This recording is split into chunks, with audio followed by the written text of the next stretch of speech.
This program features live coverage of an African safari and may include animal kills and carcasses. Viewer discretion is advised. Good afternoon and welcome to the Sunset Safari here, brought to you by WildEarth. The clouds are flying across the sky here, and it's a, relatively warm 26 degrees Celsius or so. My name is James Henry. On camera we have got Owen today, and for the first 45 minutes of this drive, the show is dedicated to the kids. So kids, anywhere between 0 and, I suppose, 18 years old, or 19 if you still consider yourself a kid at 19 years old, send us your questions to WildEarth Kids. kidsquestions at wildearth.tv. That's kidsquestions at wildearth.tv. We're going to go and look for some interesting animals here at Djuma Private Game Reserve in the Sabi Sands, and also at andBeyond Ngala in the Timbavati, about 30 to 50 kilometers north of us, depending on where they are at andBeyond Ngala.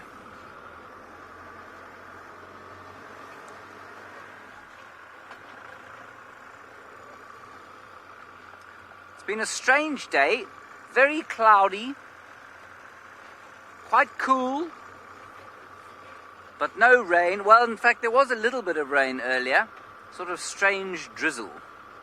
And I'm hoping that these clouds will go away, because normally this time of the year is the most beautiful time of the year. It's a glorious, clear and warm time. Not too hot, normally not much rain,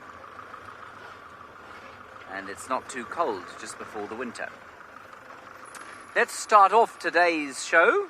My first bit of biology for you is going to be a flower. Owen, can you see this flower over here?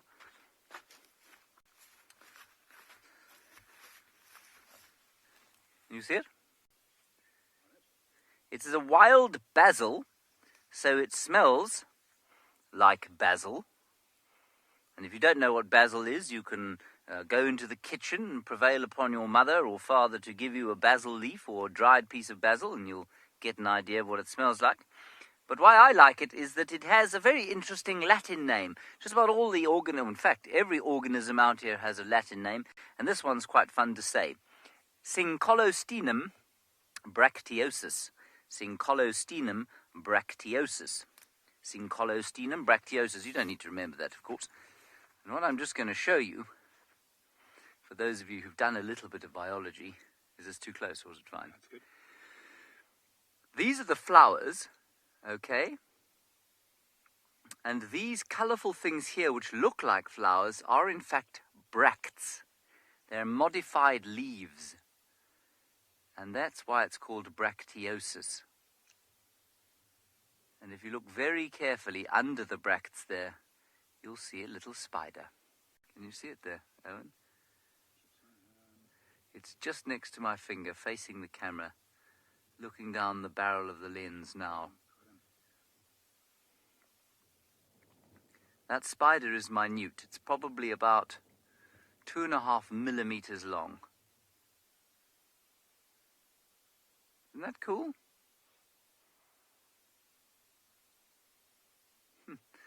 Rex, you're wondering how many herbs there are in the park. Ooh, I don't know. It's really difficult to answer that question. We've got a pretty good idea of the trees, although if you asked me how many there were, I'd have to guess. I don't know how many. But these sorts of things, these herby type plants, which often we just call forbs because they're so difficult to identify, I'm not sure how many we have. I would guess at around about 300 to 400 species, I would guess, but I might be totally wrong. So that's Syncolostinum bracteosus. I'm going to put it back here because I want the spider to be able to survive. There we are. And the spider will be waiting for probably an ant or something to climb up onto the top of that tree, at least the top of that little flower, and then it'll grab it. Now, we shall continue off to the northeastern corner of Djuma, where there's been quite a lot of elephant action of late. While we do that, we're going to send you up to andBeyond Ngala, where Nicky is driving about. I'm not sure what he's looking at.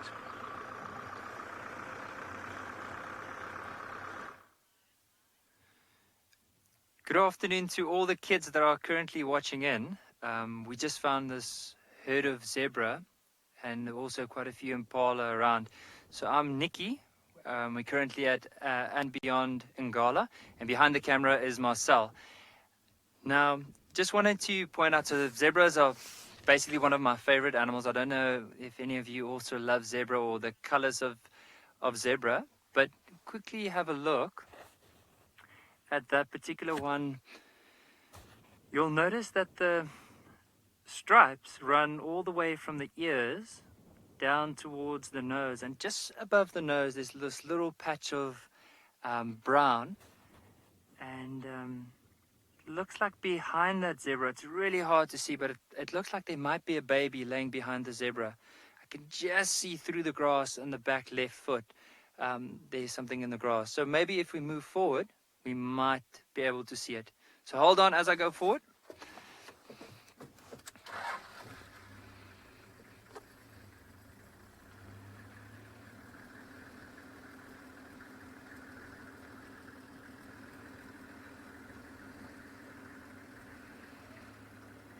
Here we go. You might just see the ears behind the mum's legs.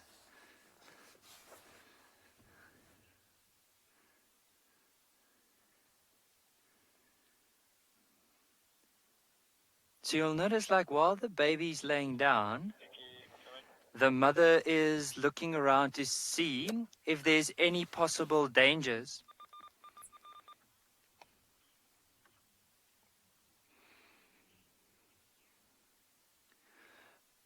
Bailey Ray, you were asking a very interesting question. How many animals are there on the reserve? Wow, that's a good question, because there's quite a few of them, and off by heart, like, I don't know exactly how many, but what I'd like to show you once you're ready, I got a little book here that has all the animals that we do find on andBeyond Ngala. Now, if you have a look, you'll see there's some of the more common ones you might see, like hyenas, especially later on in the afternoon you might see them.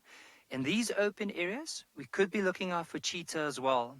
And of course, lions, there's an opportunity for some leopard. But so, as I'm saying, all these animals you're seeing here, that's what we could possibly find. Now, if I turn around, you'll see the big giraffe, the one with the long neck. Remind me to tell you a little story about them later on, but you have to remind me or else I'll forget. Over here we have some of the clip springers. We have dikers, and as we go along we'll point out some of them, but you can see there's quite a few different animals, and what I'll try and do is maybe as we carry on with the drive I'll try and count some of them and then like tell you how many there'd be, but there's quite a few around and it's a really diverse, but off by the top of my head I'm not too sure.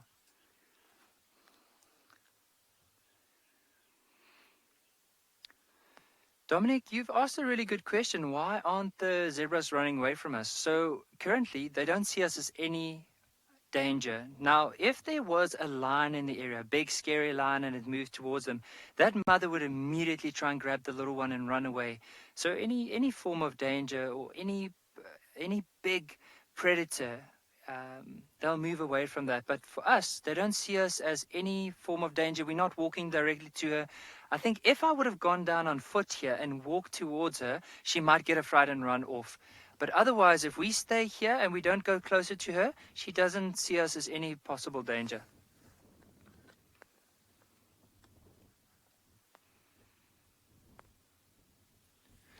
You'll notice that just next to the zebra,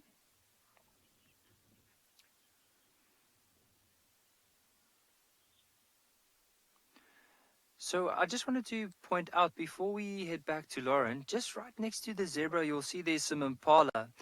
Now, just to point out, the impala and the zebra, they're all together because of that safety in numbers, and they feel a lot. You can imagine if you have a lot of friends together, the more eyes, the more ears, the safer you feel, the same with them. But for now, let's head across to Lauren.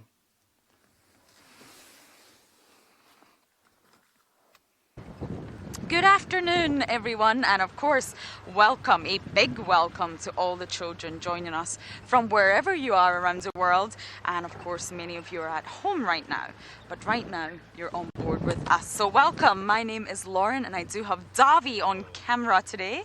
And I'm sure you've heard about the weather already, but I'm not really sure what to make of it today. There's a little bit of blue sky behind me, but there's lots of clouds around us. So we did a little loop, and we're going to head to the hyena den soon. And many of you may already know, but we are hoping to see hyena cubs. So that's where I'm heading. If we don't see anything, if all we can see is a sleepy hyena, then we will actually leave and see what else we can find. But first stop for this afternoon is the hyena den. Hopefully we'll hear or see little cubbies. That day is going to come soon. We don't know when, but it's going to come soon, so fingers crossed. Yes, I think I'm going to opt for the chilly weather this afternoon. It's definitely not warm, but that's a good thing out here, because of course that is when you will see predators moving, and it's been a long time since I've seen a leopard. Well, a week. It's been a week since I've seen a leopard, but that's a long time for us out here, so fingers crossed we will see one or spot one today.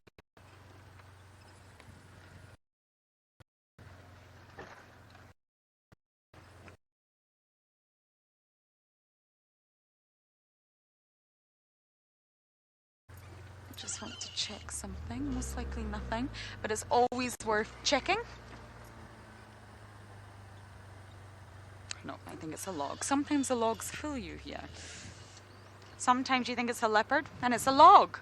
Sometimes you think it's a log and it's a leopard, and that's definitely the better option. So as I make my way to the hyena den to see Ribbon, our matriarch, we are going to send you back across to James with a bird. Got a couple of birds here. We are going to look first at the grey-headed sparrow, I think. That's the one on the side of the road. It's not a bird that is going to inspire a great deal of enthusiasm from somebody who is perhaps thinking about birding, but it is an interesting bird nevertheless. Now, we've got slightly more colourful ones, just landing on a rhino midden there. Can you see them there, Owen?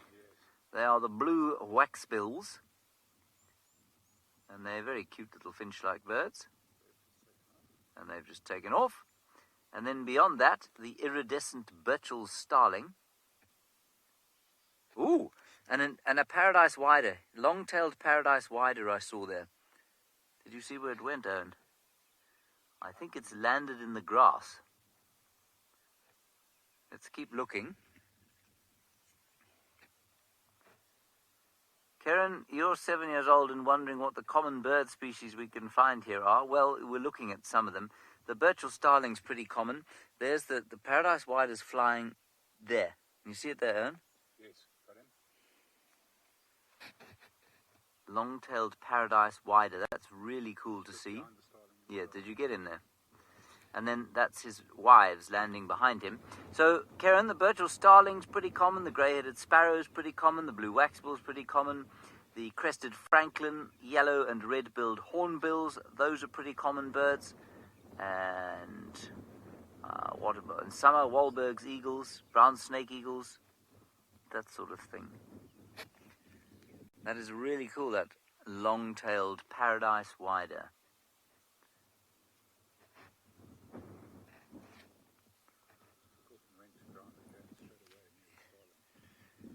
He's gone up into the tree.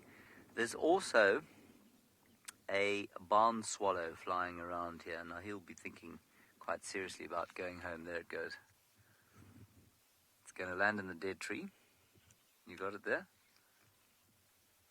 You see him, man? Yeah, I've got him. Great. That's a... I've got the wider and the dead tree. Yes, that's what I meant. That's a perfect view of a long-tailed paradise wider. Ooh, and now the starling, the original starling, Owen's caught something to eat. Can't see what it is, can you? Looks like a moth, perhaps, or a butterfly.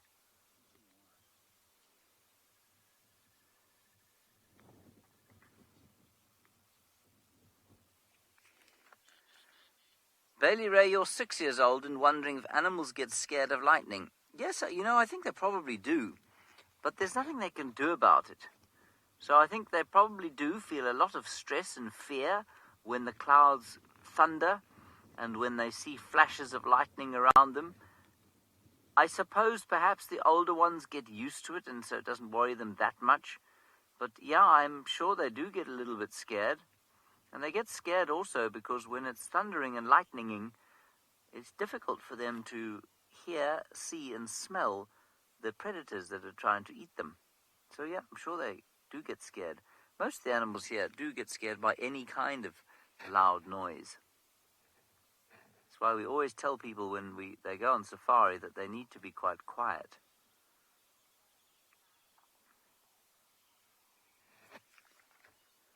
Camden, that's a good question, but it's one that I really don't have a good answer for.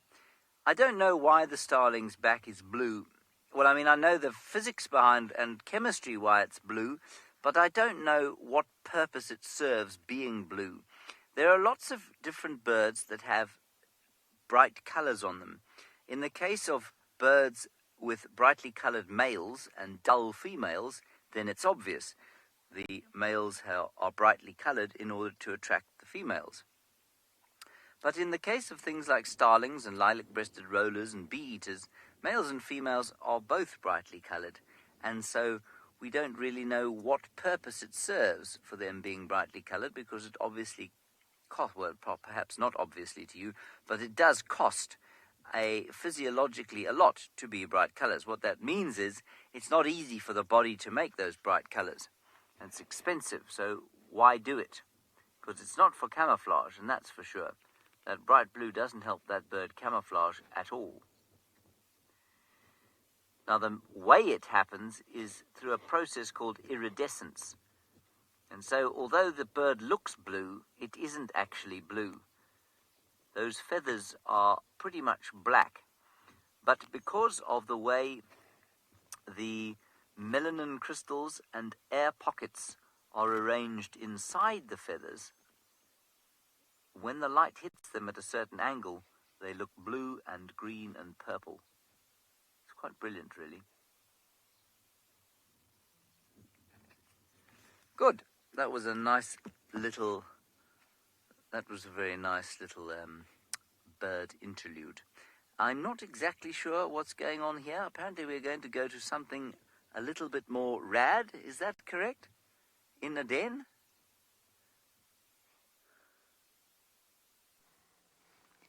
Oh, James showing you his feathery friends. Well, my friend here is not so feathery. Hairy, yes. This is Ribbon. Some of you may already know her. She is sleeping very comfortably, or not sleeping, snoozing, in the entrance to her den, which happens to be a termite mound. And believe it or not, there's 2 little cubbies in there. Very, very young little cubs. Now, we've seen them once, and unfortunately, despite all our efforts, we haven't seen them again yet. But James heard them this morning, so we know they're in there, and they're really young. They're just a week old today, I think, or thereabouts. So they're still developing. They're probably sleeping a lot, suckling from mom, then sleeping. Then a little bit more suckling, then sleeping. You get the picture.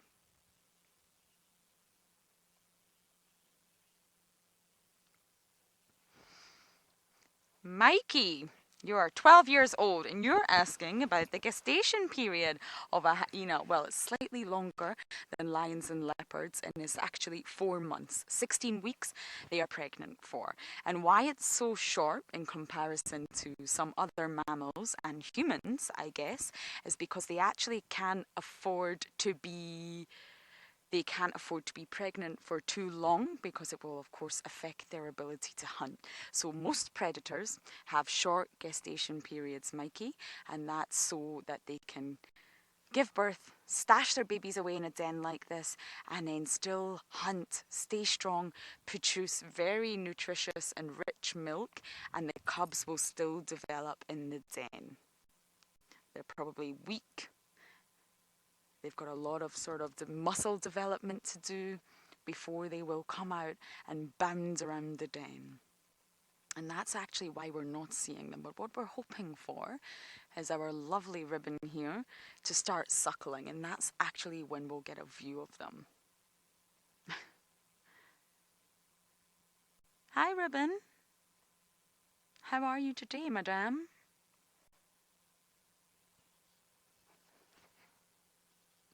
Oh, how exciting. From my hyena, we're going to send you across to Ngala with a pack of wild dogs.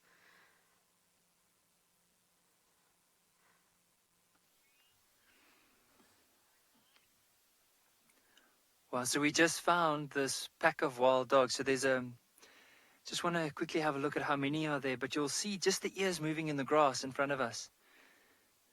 You might even see the white tails flicking now and then, like as the grass is moving or as one of them gets up or rolls around.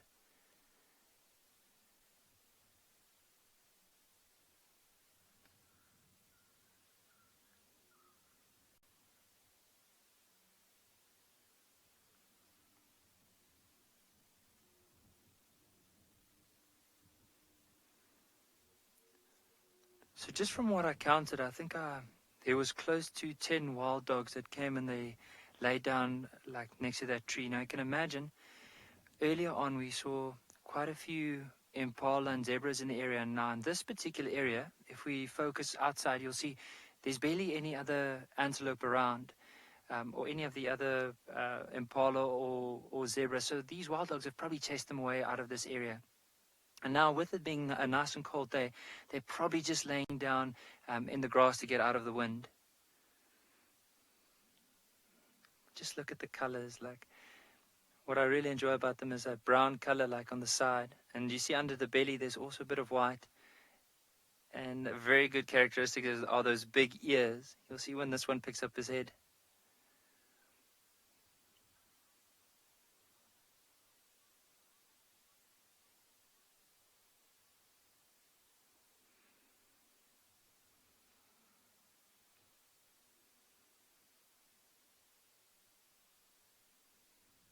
There we go.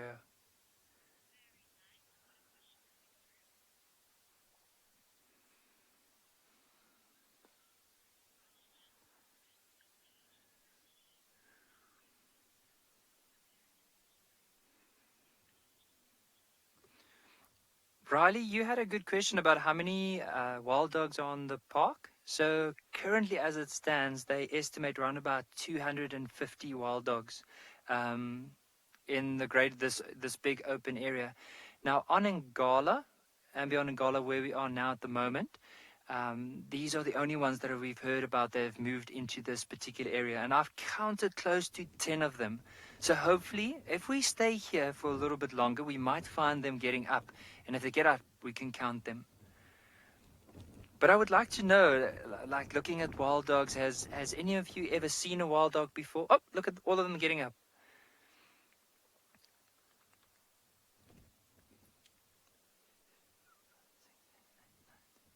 I just counted 11 wild dogs.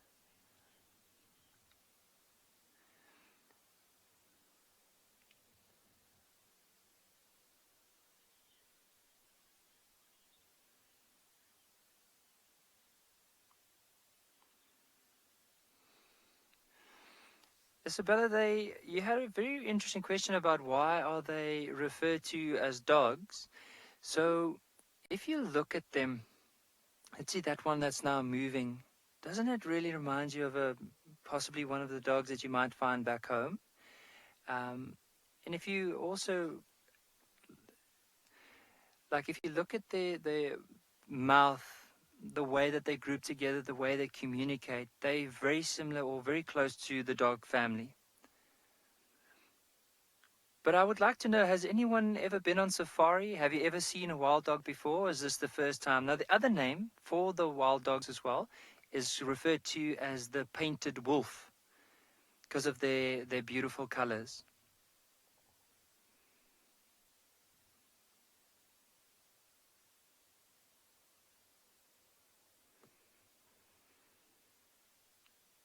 You'll notice, well, some are holding their heads down. Others are picking up their head to listen out to see if there's anything around.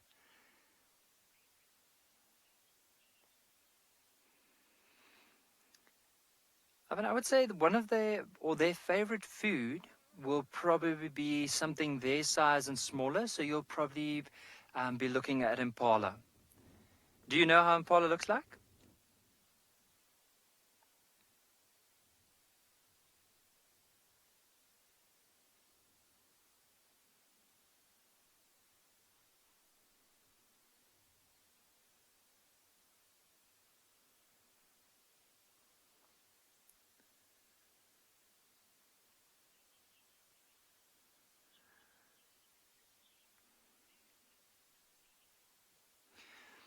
Okay, so while we're having a look to see what's going to happen with these wild dogs, we'll try and stick with them for as long as we can, see if they can possibly move.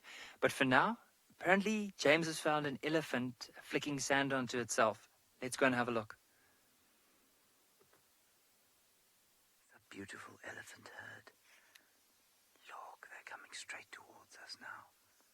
It's a mother elephant and a youngster and a very, very tiny one that is so small it virtually can't see over the grass. I don't think that elephant is more than a month old, maybe 2 months or so. It's so tiny. Isn't that cute?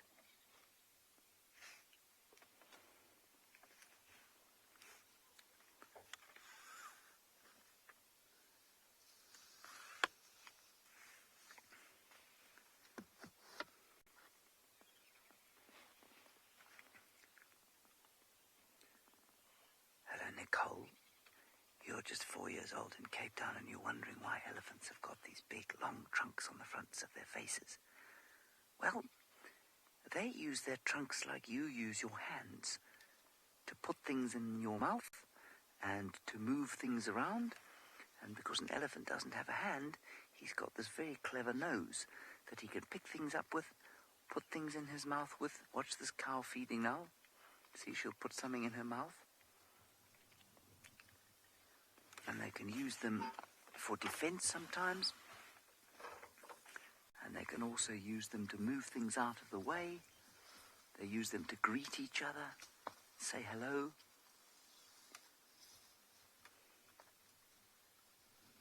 They're a little bit nervous of us, but not too bad.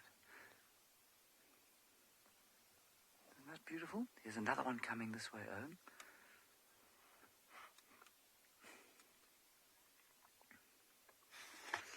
Malak, you're watching all the way from Egypt and you're just 9 years old and wondering what they eat. Well, elephants basically will eat any kind of vegetable matter.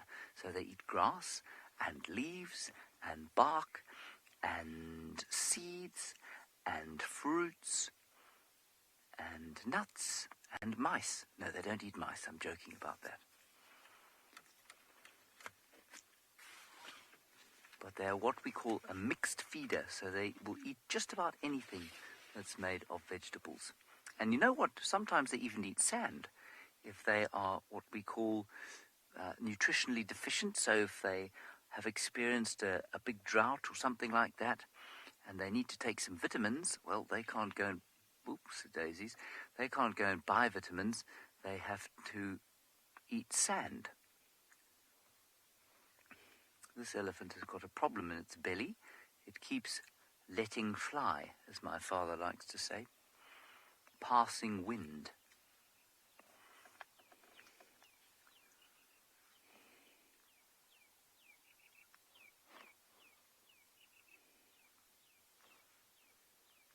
So this is a young bull elephant, a young boy elephant, who's living on what we call the periphery of the herd.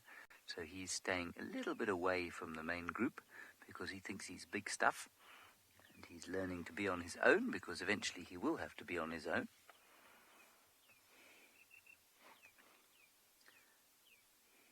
And he's just playing with a bit of sand and scratching his tooth.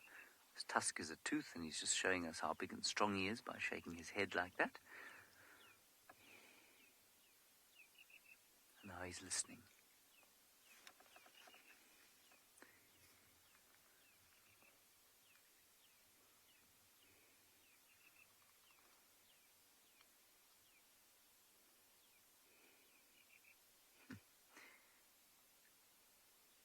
Very interesting question from a chap called Evan.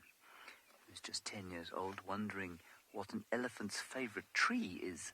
Evan, an elephant's favourite tree is probably a marula tree, because the marulas make delicious fruits for them around January and February. And so I think that's their favourite tree. You see the other one there? Nice herd of elephants. They're in the bit of thick bush, but we can still see them quite well.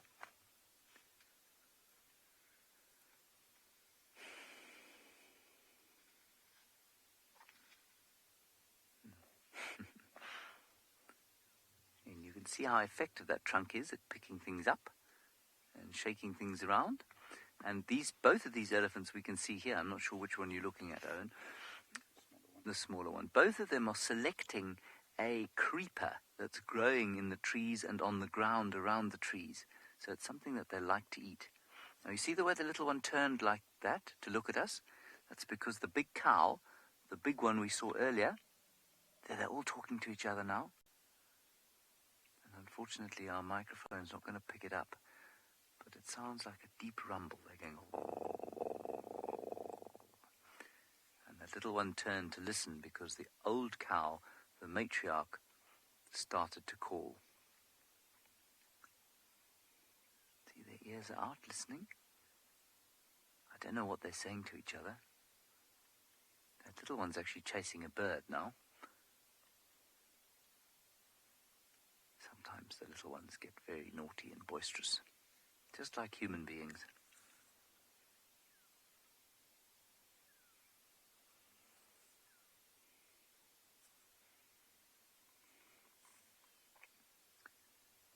Let's see if he comes back. He might come wandering back this way.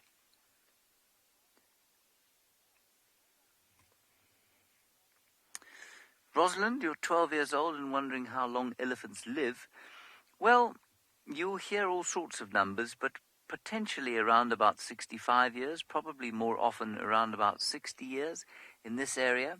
They say also that elephants in areas where they can eat softer food will live a little bit longer than elephants that live in an area like this where they have to eat a lot of wood during the winter time.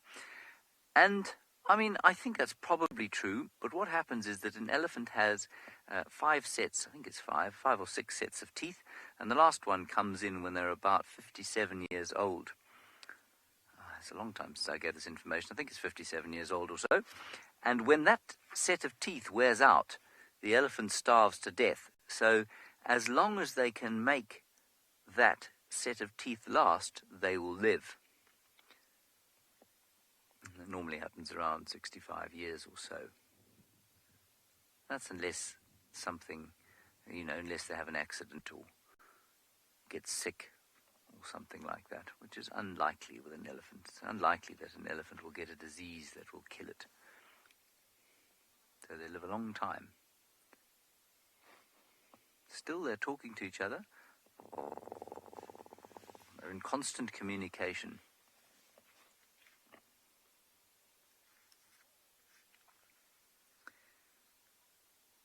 Right, now what we're going to try and do is go and find a bird called a green-winged pytilia.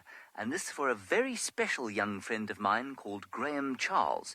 And Graham Charles is watching from Johannesburg, and we're going to try and find him a green-winged pytilia while you go off and see Lauren at the den with the hyenas.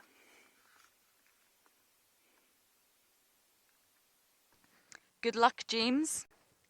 I am still at the den, and Ribbon is still at the den. I think we will do one last segment with her, and then we'll bumble around and see what else we can see. I'll also visit her again just before the sun sets.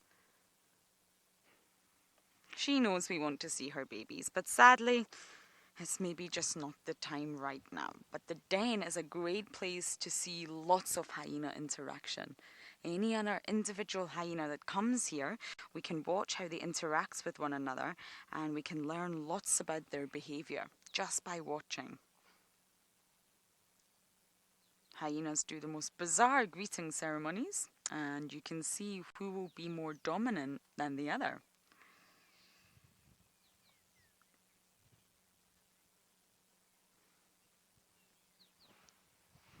Lucy? Lucia. Lucia, you're asking about the different types of hyenas? Are there many hyena groups and do they? Natalie, one more time. I think you mean clans, Lucia. Clans of hyenas. So it's a slightly different term that we use from dogs that you just seen, the wild dogs. We refer to hyenas in clans, and no, they don't get along. So this clan that Ribbon belongs to is the Djuma clan, and all individuals within this clan absolutely will get along. They need one another. Some of them may even be related, but other than that, other clans, they will not get along. There will be battles, possibly even aggression, and they most definitely will not be friends.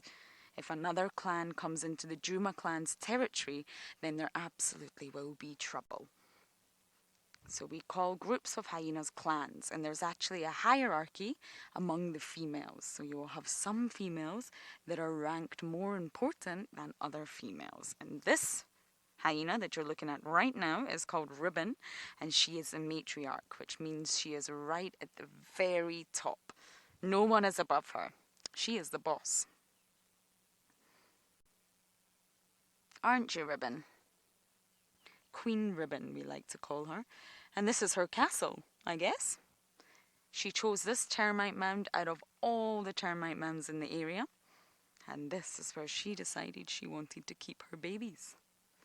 Now, she'll probably move them in the near future, but this is where she's keeping them for now.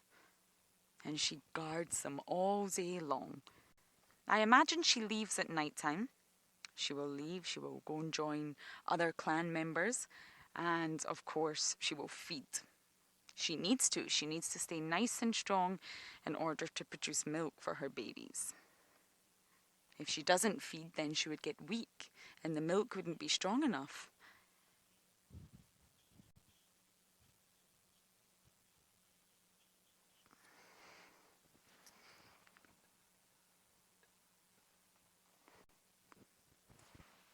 And you can identify Ribbon straight away by that really unusual yet beautiful ear. I'm sure Davi can give you a nice close-up of that.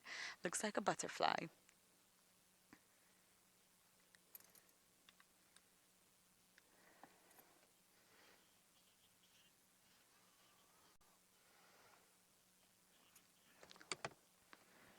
Dahlia, you're 8 years old and you're asking why are their necks so long? That's actually a really good question. They have a very strange looking bodies, and when you see a hyena stand up, their backs slowly slope downwards. So they have a very, very strange body shape and a very strange walk. And the necks are so long because they tend to drag things. They're not like leopards. They don't need to hoist their kills in trees. What they do need to do is run in when they're trying to either hunt or steal food, and then they pull their food along. So they have very, very strong forelimbs, very, very strong muscular neck because they bite and they pull. So essentially that is why they have such long necks, because it's pure muscle. It makes them very, very strong, and it helps them when they're trying to steal food. They don't need to have such large, strong back legs. The power for a hyena is all in the front end of the body. This helps them save energy too. Hyenas run a lot faster than you can actually imagine. So it seems like Nikki at andBeyond in Ngala is having a very exciting day. He has managed to find a pack of wild dogs, which is something we rarely find here. So let's go over to him.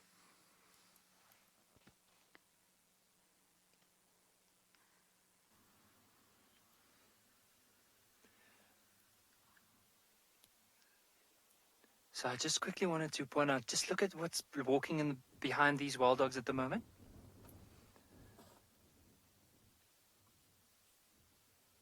There's quite a few giraffe. I think I counted 4 giraffe just moving behind them. So let's see if they can spot the wild dogs from there. Because often with giraffe, they probably have some of the best eyes in the bush.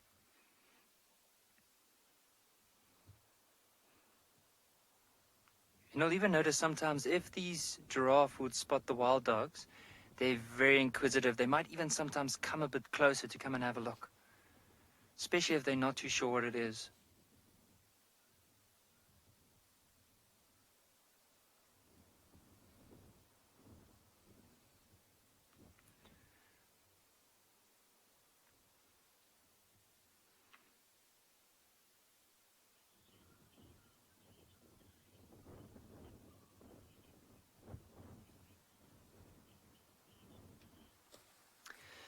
Ava, you have a very good question about what's the difference between a wild dog and a hyena.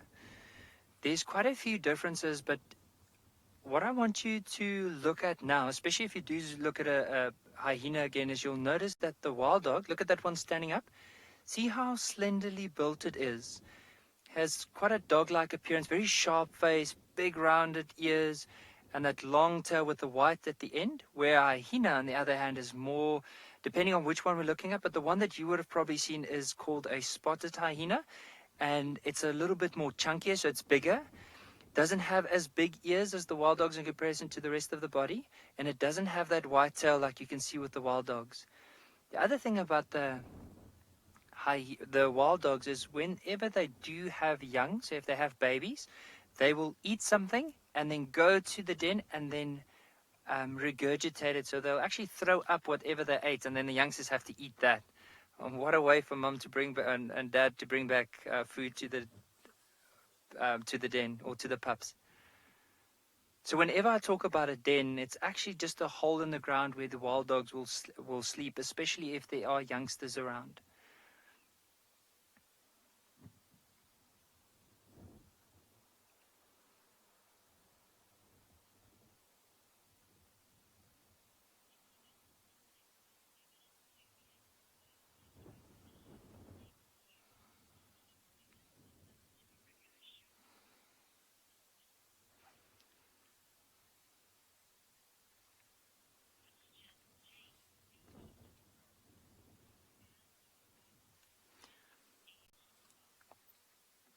Hello, James. You were asking about how long do the wild dogs live, especially here in this area.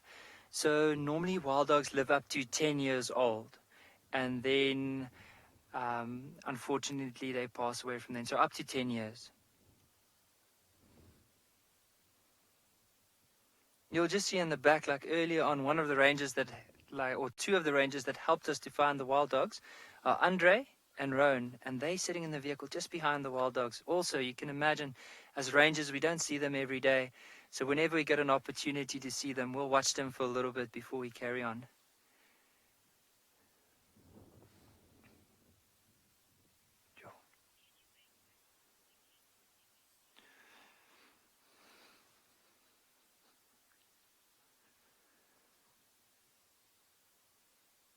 Did everyone get the wave? Or I should ask them again.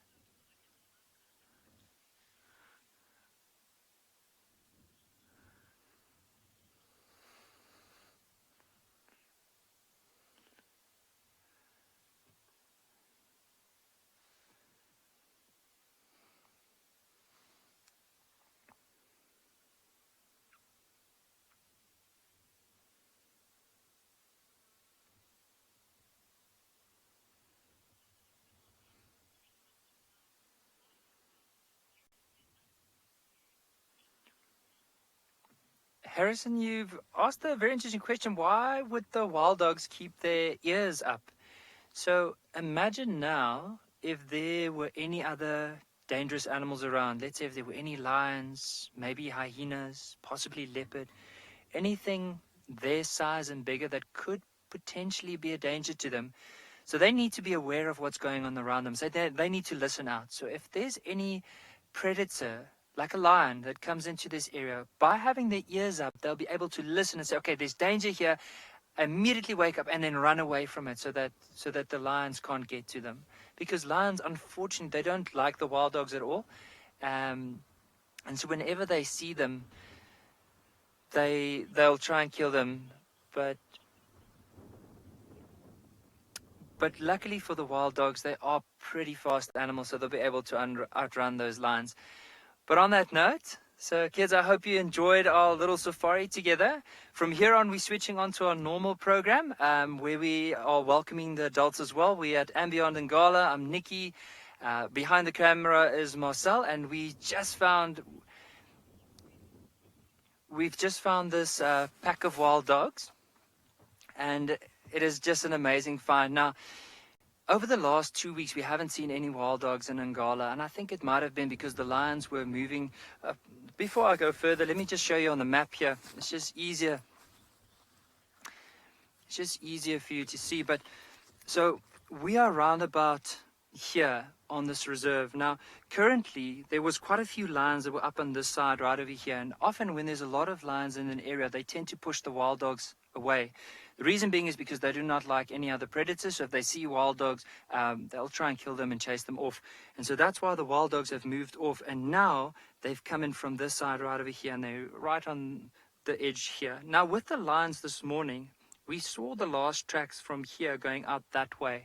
So on the one side, it's sad that we might not see the lions either this afternoon or tomorrow morning. However, it's good news in the fact that because they have moved out, it allows us to see more other, some of the other animals, especially like the wild dogs that we're seeing now. But let's have a look. It'll be interesting. It is warming up, and hopefully these wild dogs will get up and start moving pretty soon. Based on the tracks in the area, and also talking to some of the rangers, they have been here for quite a bit of the day. So I won't be surprised later on if they do get up and start moving out.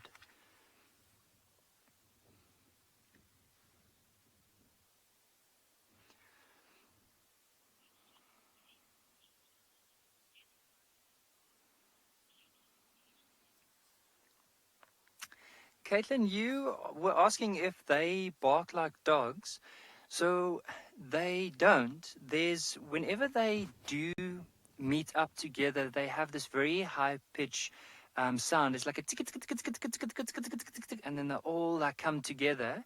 And if they do separate from one another, they almost sound like an owl. It's like a oop, oop, oop, oop, and they're able to find each other by using that. What I would definitely recommend, if you can, try and see if you can find a video of a wild dog calling just here. And who knows, maybe if we stick with them this afternoon, we might find that if they do start separating, that they can call like that. So let's just spend some time with them and see if we can get that.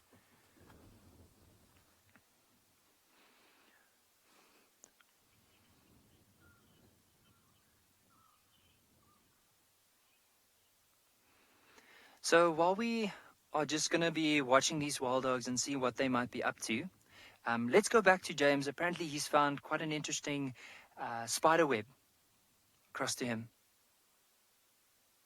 Found an interesting spider web. Good afternoon to our regular viewers, who are probably exactly the same as the viewers before. My name is James Henry. Owen is on camera. Don't worry to come back to me, Owen. I'm not nearly as good looking as that spider over there. That is a tropical tent web spider.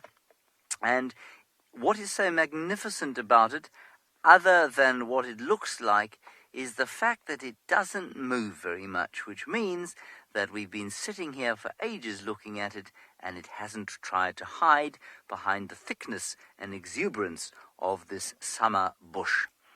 So that is a female tropical tent web spider. Above her is a collection of her egg sacs, in which, hopefully from which, many spiderlings will emerge. The male is a much smaller individual, and in fact is quite often the same color. Female is often the sort of color of a leaf. I'm not sure why the variation. And he falls into one of the unfortunate class of male invertebrates that are devoured after mating. He actually doesn't eat much as an adult at all. He just mates and then is eaten by the female. Poor fellow. Gina Ramsey, you say this looks like a snowman. Yes, I can see what you mean. If you ever build a snowman and the spider living underneath it is proportionately as big as this one is, I would suggest you go indoors hurriedly. Otherwise, you might find yourself suffering the same fate as the spider's husband.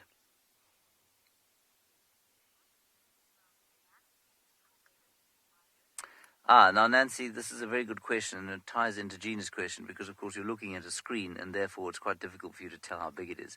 The actual spider itself is about 2 centimeters long, and that's quite a big tropical tent web spider. They can be much smaller than that. Yeah, maybe even 1.5 centimeters long, so it's not big at all. And each egg sac, the bottom one about 1.5 centimeters in diameter, and the top 2 centimeters in diameter, plus minus. So it's quite small, really. Just to give you an idea of perspective, I'm sure many of you have seen that BBC documentary where the snakes chase the little iguana on the Galapagos Islands. And because you are not there, and because of the way it's shot, it's very difficult to tell how big those snakes and iguanas are. And in actual fact, I was very fortunate enough to attend a talk shot by one of the guys who helped, or attend a talk given by one of the guys who shot that sequence. And the snakes themselves are only about 1 foot long, so they're only about that big. And they're sort of really thin things, like the sort of diameter of my finger, I suppose. And the little iguana that they chased was that big. So if you go and watch that sequence again, you'll find it online. Just Google iguanas being chased by snakes. It's a terrifying scene, but amazing, amazing scene. But when you watch it, you think the iguana, well, I thought the iguana was about that big, and I thought the snakes were at least sort of 3 or 4 feet long. But in actual fact, they're all tiny. And so the cameraman was able to walk next to the action unfolding with a little camera. It's really quite clever. Okay, the spider has probably given us all that it's going to for the afternoon, and we'll continue on this way. I can hear more elephants, and so we'll see if we can find them. Amy, you're wondering about poisonous spiders out here. I'm going to be a little bit pedantic and tell you that we don't get any poisonous spiders. You can eat all of the spiders that we have here quite successfully, and you'd be all right. You wouldn't die.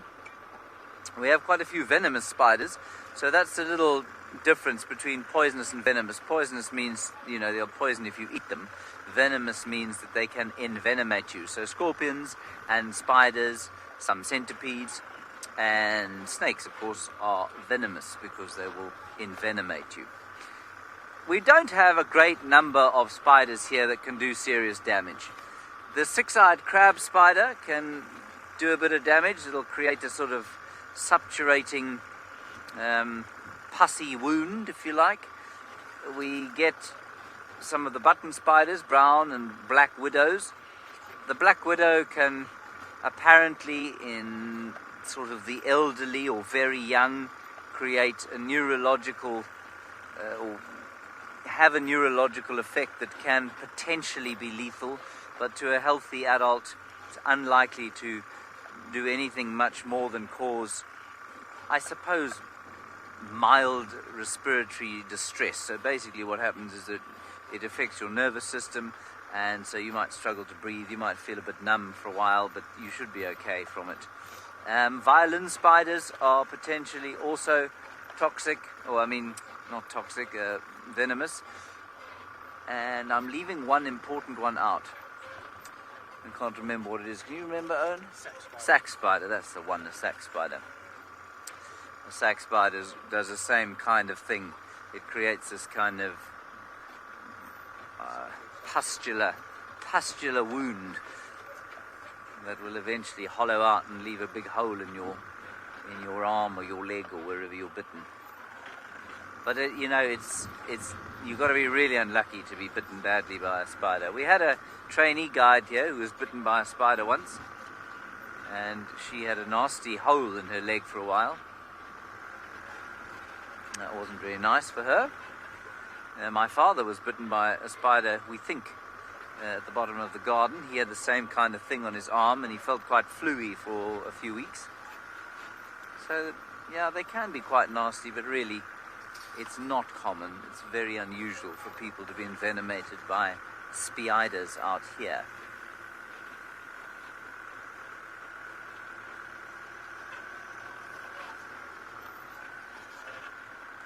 Apparently Lauren is now going to give us her perspective on spiders here at Djuma.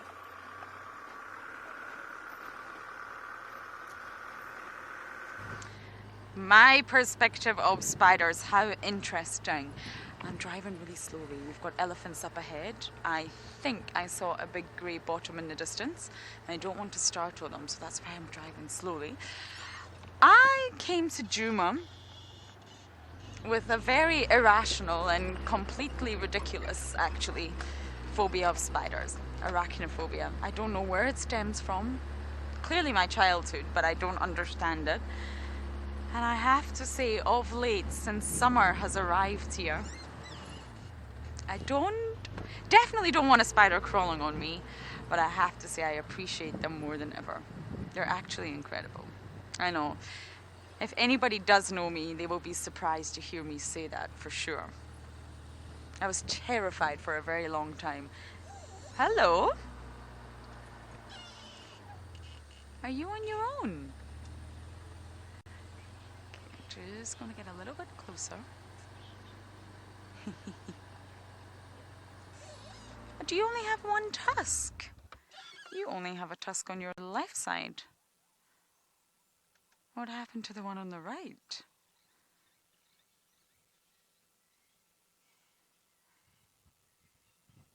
I'm sure there's more elephants tucked away in at the side there. Can you see that? Only one tusk. Accidents can happen, of course, and sorry about that. It's very common for elephants to lose or break tusks if they're battling. Now I need to get a full look at this. I wonder if it's a lone bull, but it's very, very common to find males with only one tusk or half a tusk missing or a cracked or chipped tusk because, of course, they are a little bit more boisterous than the females. Now you can find tuskless individuals of both sexes, so you can find males and females without any tusks.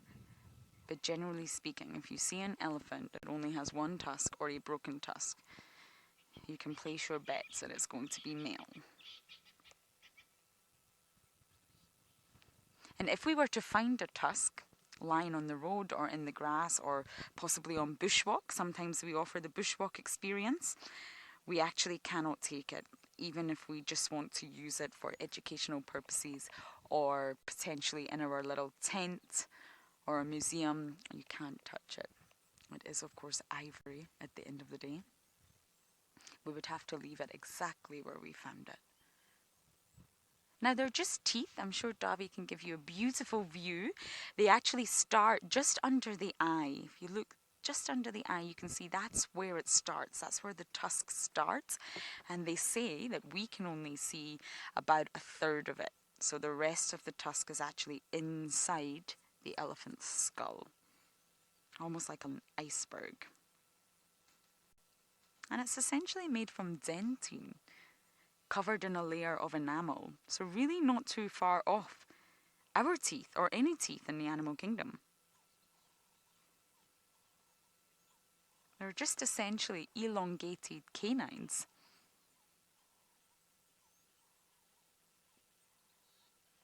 Anna Rogue, you're 11 years old, and no, they cannot. Well, it depends where they break. So just like our teeth, if you imagine your adult teeth, if you break them and it snaps at the root, you will never grow a new tooth. I'm afraid your tooth will not regrow. Elephants' tusks actually grow throughout their lifetime continuously, but if they break them, they will not regrow, I'm afraid. So this individual, who I think we should try and get closer to, will always have a missing tusk on its right side. It will not impair its life in any way, though.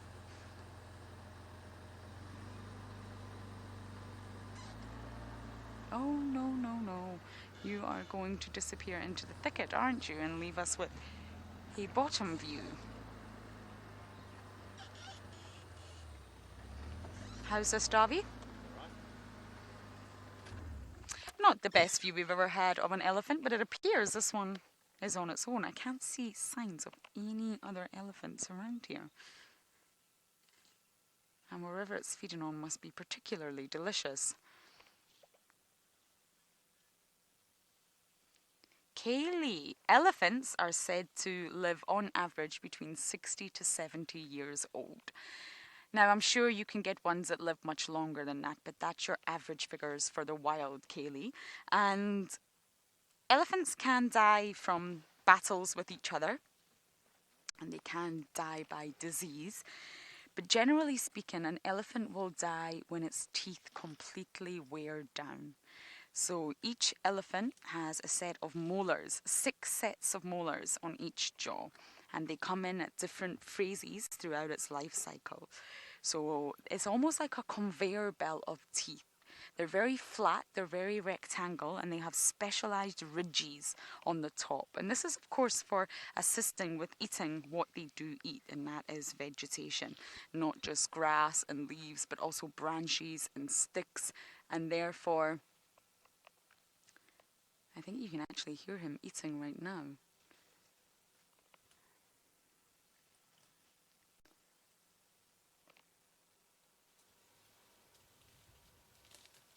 Can you hear that?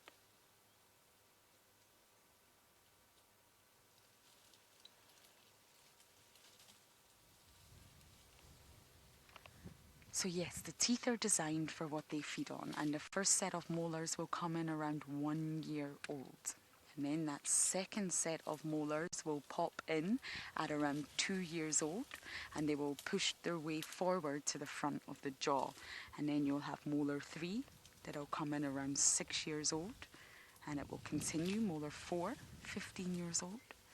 Molar 5 will come in at around 28 years old, and the last molar will come in at around 47 years old. And that last molar needs to stay intact for the animal to survive.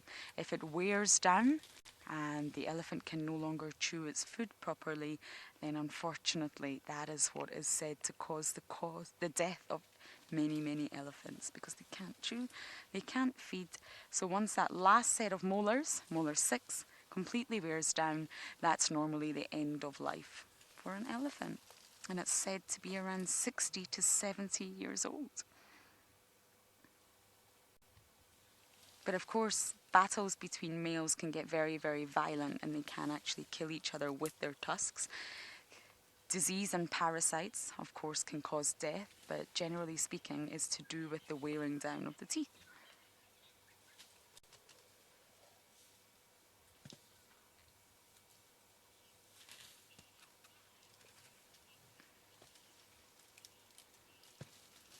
Eddie, you're asking about the predators of elephants. Well, to be honest, an elephant this size doesn't have many. Oh, yes, definitely a male.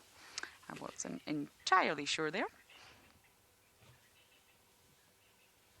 A noisy male, shall we say.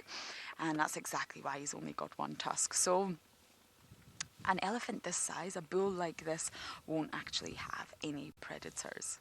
He could be killed by another male elephant, but in terms of predators, he doesn't have any. However, lions would absolutely attack young calves.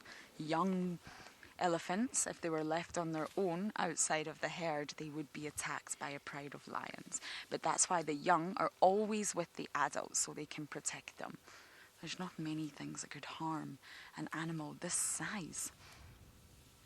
You are one smelly boy. This is a lone bull. I imagine he has probably recently been ousted from the herd, and he's now got a lonely life ahead of him.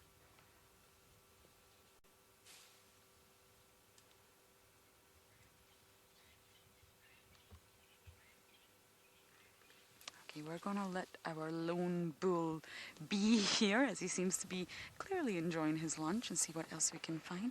While we do that, we are going to send you back across to Nicky, who's sitting with these sleepy wild dogs.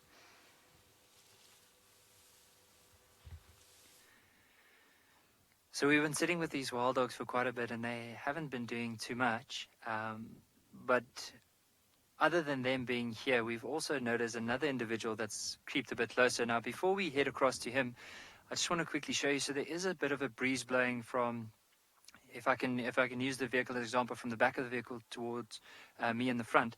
Now I have this little thing called an ash bag. I don't know if I'd be able to pick it up with the camera, but it has fine wood ash in it. So if I would flick it, there will be a bit of ash that comes out. And if there's any bit of wind, the wind will then blow it into the direction that the wind is blowing. So let's have a look. Did you see it was blowing that way? Okay, let's try again. You'll see it's blowing away from, it's almost like blowing towards that, in that direction.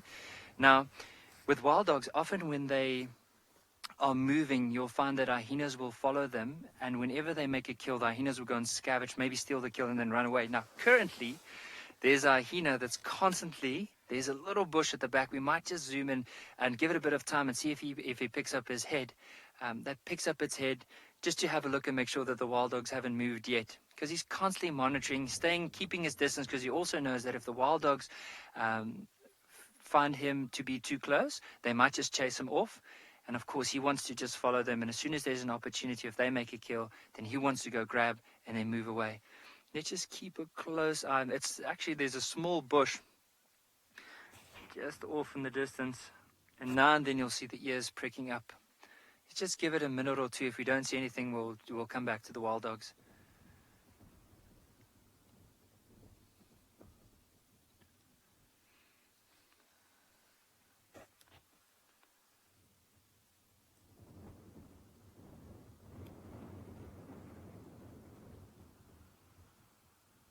I would love to play the game and see who can spot it first, but then you might just say it's a disadvantage because I'm sitting here.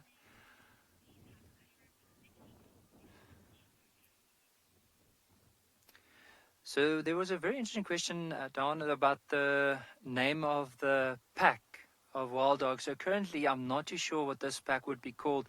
Now, there is a pack that we often refer to as the Ngala pack, because they are the ones that are most likely seen in more the central part of Ngala. So you see everything in front of us here, all the way as far as you can see, that's all Ngala and beyond Ngala. And so this pack normally occurs in this area. So with the pack, there's normally only 10 wild dogs in that pack, but here we saw 11. So I don't know if it's maybe that same pack and another individual might have joined up, or might it be a different pack. The only way to figure out is if they do start moving. Now that Ngala pack, one of the, might be the young males, has half a tail. I think one of the, like, it might have been from another predator, maybe a leopard or lion took half the tail off. So once they get up, we'll be able to see if it's possibly the Ngala pack, or it might be a different pack that has moved on to the reserve.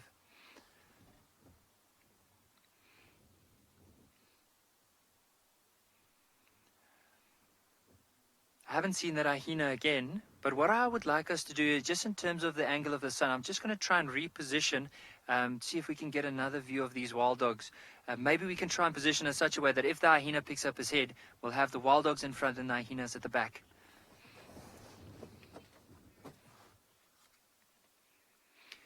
So while we're going to go and reposition the vehicle, let's head across to Lauren. Apparently she's found the Batalia. Now Batalia is the, you'll see with andBeyond, that's our logo. That's the eagle that that you see on the hat or even on our shirts. But anyway, let's head across to her.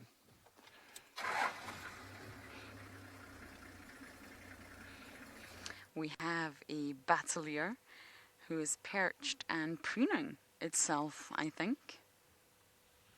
Looks like it has bedhead. It's a very windy day, so the feathers are ruffled. And I think this gorgeous bird, absolutely stunning, is in the middle of preening itself. Sorry, I'm just also listening because we actually have an unusual sighting in the other tree. I think it's a francolin. Let's get a closer look. And it's very, very rare to see these birds up trees. Sometimes when you see the ground birds up trees, it actually means that there could be, not always, there could be a predator nearby. So I'm just trying to listen at the same time.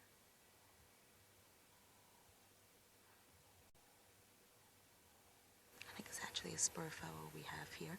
If you look at the back of the legs, sorry Darby, if we can just go back in, you'll see those very, very sharp sort of spurs at the back there. See that? And that's how you can identify this bird. It's also a ground bird. It's in Natal, and when they're up trees looking a little bit nervy like this, it could be a sign that something is lurking on the ground that they're not too happy about, and therefore they've gone up the tree. But back to the Batelier. This is a female, and shall I show you how I know it's a female? I'm going to use my bird app. It's a fantastic app. Male and females are really easy to differentiate between. There we go. So you can see on the right is a female and on the left is a male. Now, in terms, facially, they look very similar, but the main key identification feature is this band at the bottom of the wing. The females will have almost an additional grey panel, if you like, and the males will not.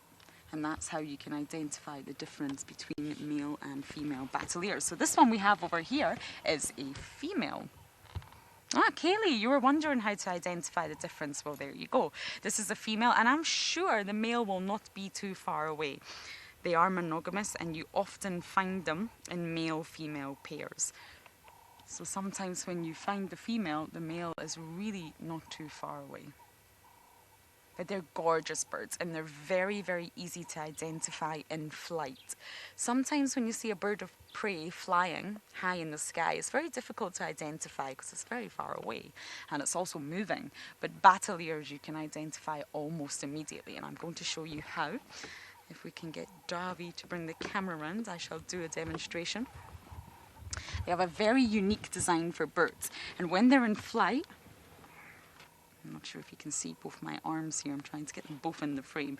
Their wings will tilt up like this. So instead of being like this, they will go up like this. They will also wobble when they're flying. It almost looks like they're not stable in the air and they're going to drop out of the air at any moment, which they're not. But that's what it looks like. You look for the upturned wings that are wobbling, and straight away you will be able to know that it's actually a Batelier. And this is the sort of amazing feature about them. They have a very short tail. It almost looks like it's not formed properly. And it has, of course. They're designed that way. Really, really short tail, long wings, and that's what makes them look like they're wobbling in the air. But actually, this allows them to swoop in at high speeds, very, very close to the ground, and it gives them the advantage over other birds of prey, especially scavengers. So if there is a carcass or food available, the Bateliers are able to swoop in and get very, very low to the ground, pick up some food and fly off again. And they have that advantage, of course, from having a very, very short tail. But it does give them a strange appearance. This female is preening very thoroughly. She knows she's on camera, that's why. They have a special preen oil that they put onto their beaks, and they will use their beaks to then spread the oil through the feathers. And it protects the feathers, their structural integrity, and cleans them, removes any sort of parasites. So birds also keep themselves very, very clean.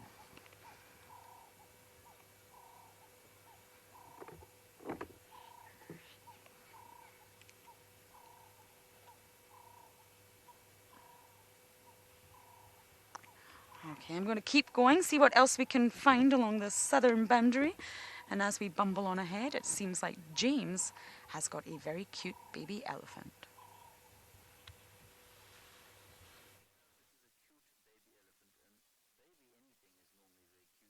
Baby elephant is well, it's right up there with the cutest. Of course, the indisputable cute champion of the wilderness is a lion cub. I will take absolutely no argument on that score. Close second, a leopard cub, and then I would put the elephant around about third. But you know, there's stiff competition from baby rhino, baby hippo, baby praying mantis. No, I'm joking about that.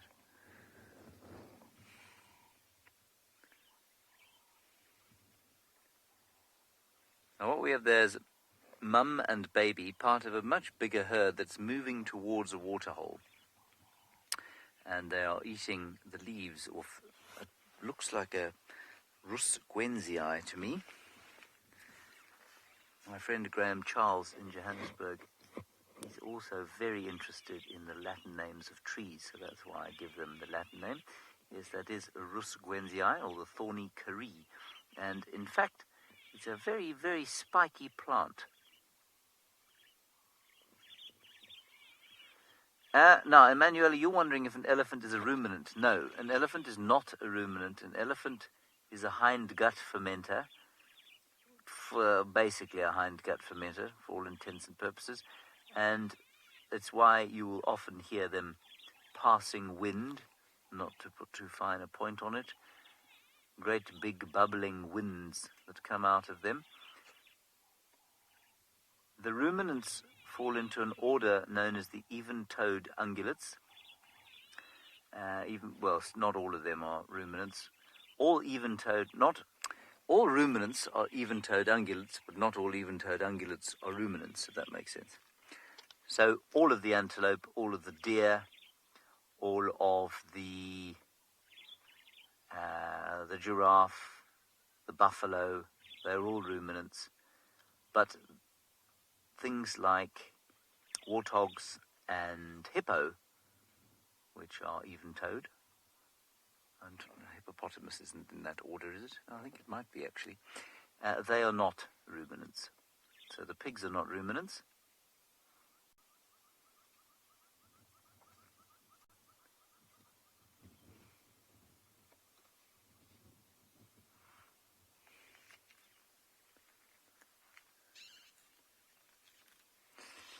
Hello, Benjamin, 8 years old. I think that elephant, I'm going to guess at around about 3 years old. I can't see him very well, but he was making a tremendous noise before you came to us. And what happens is when they start to wean, so when their parents or mothers start to expect them to eat for themselves, feed on leaves rather than milk, they'll not allow them to suckle as frequently, and then the little elephants make a squealing noise that makes you feel like the world is coming to an end. Now, that one's a little younger than 3. It's still got hair on the top of its head. I don't think it can be older than 18 months or so. So, I suppose the weaning process has started a little bit early for that one. I can barely see him, I'm afraid, so I would say 18 months or so. That's 1.5 years, Benjamin. Quite independent, still not afraid to sit on its own for a while. And a really nice shot there, I don't know if you can get it, Owen, of the Cape Glossy starling. It's following the elephant herd. Can you get it there? Sort of behind them. Yeah, it's just behind these 2 dead trees on the Peltaphorum africanum tree there. The weeping wattle. You got him there? Got him. Now, for those of you who have been to the Lowveld and done some birding here, you'll know that it's quite difficult to tell the difference between the Cape Glossy starling and the greater blue-eared glossy starling. That one was a Cape Glossy starling, and I know that because it was calling. And it was saying, Cape Glossy starling, Cape Glossy starling. And that might sound ridiculous, but actually that's how I remember it. Because the greater blue-eared glossy starling goes, meow, blue. Sounds exactly like that. No different at all. The other 2 elephants are having, let's see them.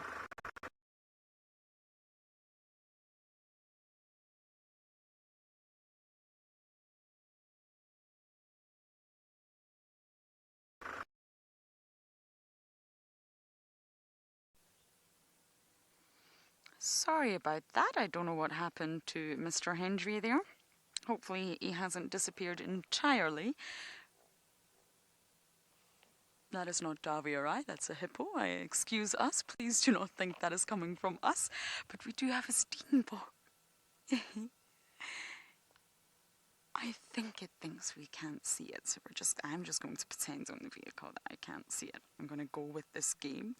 We do not see you, little steeny bocky. Look how well camouflaged they are. They're absolutely gorgeous. See? Perfectly perfectly camouflaged because they're small. They're a very small antelope, and they're actually known as a dwarf antelope for this reason, because they're so small. Like living in fear.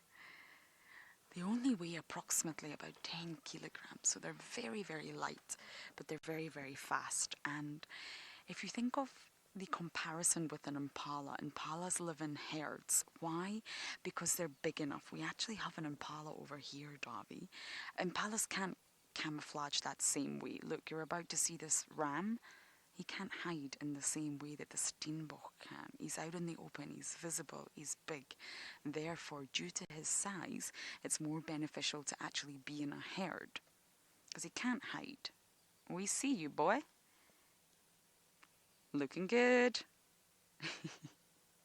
Whereas if we go back to the steenbok, they live alone because they do have the advantage of size. They blend in completely into their background. They're completely camouflaged.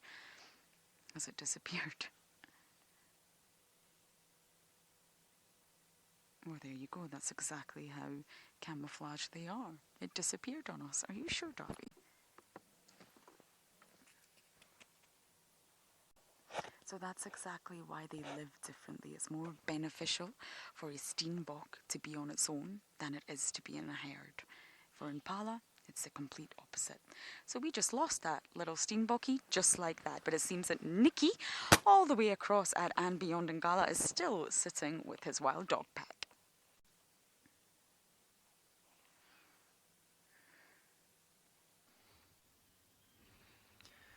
So early on, these wild dogs were laying down just off to our left here, but they've moved now, and they're laying down right in front of the vehicle. So it was interesting to see. So see the one on the right that's just pricked up his head.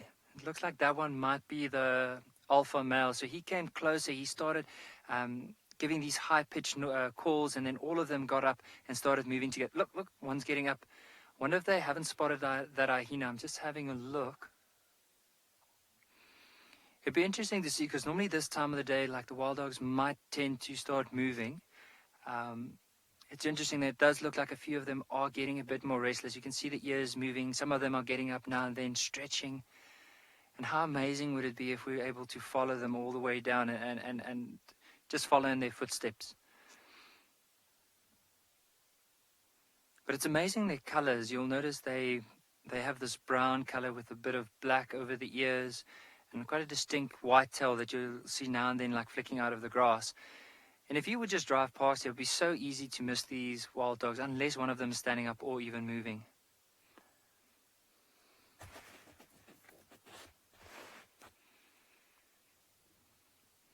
But they've picked a pretty good place to be, because you can imagine, you can see in the distance, it does look like we're going down into a slope. So they'll use this as a very good vantage point. Reese and Warwick, you were asking a very interesting question about what time do wild dogs hunt. So wild dogs tend to hunt in the day. So from early on in the morning up till probably just before sunset. And the reason why in the day is because at night there's quite a lot of competition with some of the other predators like lions and leopard that might start moving, particularly to use the advantage of seeing better than their prey at night. Hunt in the day, and then in the evening they'll move into an area away from any potential predator. But also you'll see that even this area, I won't be surprised if they decide to settle in here, because it is nice and open, and if there's any potential predator that moves through this area or any other danger, they'll be able to spot it, and then at least they're nice and open and they can run away from it.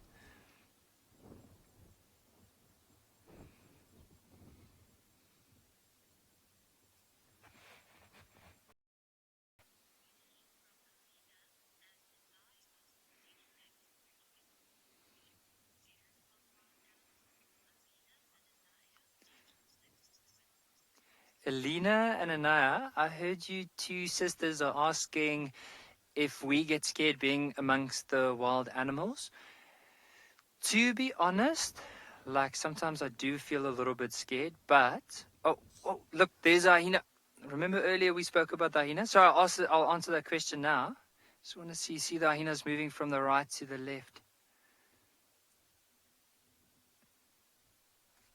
I think he just moved behind the bush. We'll give it a bit of time. Maybe he'll come back. But just to finish off that question, so sometimes I do feel a little bit scared, but there's no need to be afraid of these animals, because the biggest thing is you can see when we hear, even with these wild dogs, they're not constantly looking at the vehicle or running to the vehicle or looking at us in any dangerous way. In actual fact, that they know we're here, but they don't mind us. Now, with almost all wild animals, it's the same. If you don't bother them, they're not going to bother you. So in that regards, like, I'm not afraid of any of the animals, but I do respect every one of them, because I know, even though we are looking at the wild dogs and they do look like they're very relaxed, they could be very dangerous. So if we keep that distance, we're safe.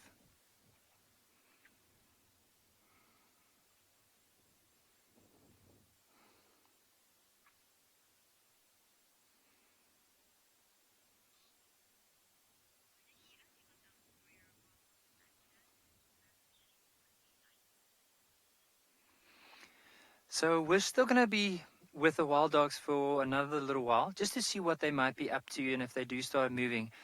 For now, James apparently found some more elephants. Let's go and have a look.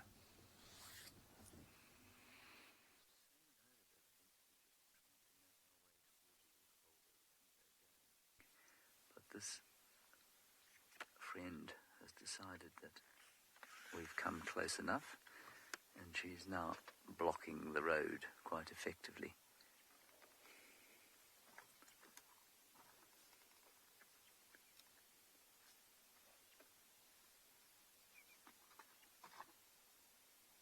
Oh, the sound of her ears going boom, boom, boom, as she flaps them is amazing. One of the things we're told as South Africans quite often when we start going to what our parents call the game reserve, that's what my parents call the Kruger Park, is that when elephants flap their ears, it means they're angry, which of course is utter garbage. When an elephant flaps its ears like that, it's normally just thermoregulating its brain, cooling its brain. Open your ears out like that.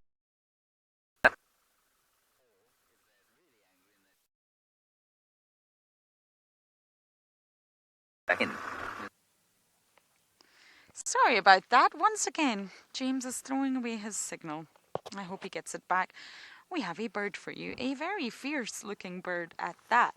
Now, I am not 100% sure, but I feel like we could possibly be looking at a long-crested eagle. Now, all you bird experts out there, help me. If this is the case, this is my first one. I'll add it to my bird list. I keep an ongoing bird list of every single species that I see out here. And this will be the first time I have ever seen a long-crested eagle. Look at this. This is a bird I would not want to mess with. If I was another bird, I would avoid this one. Now, the features that I'm looking at here is a sort of bandy tail.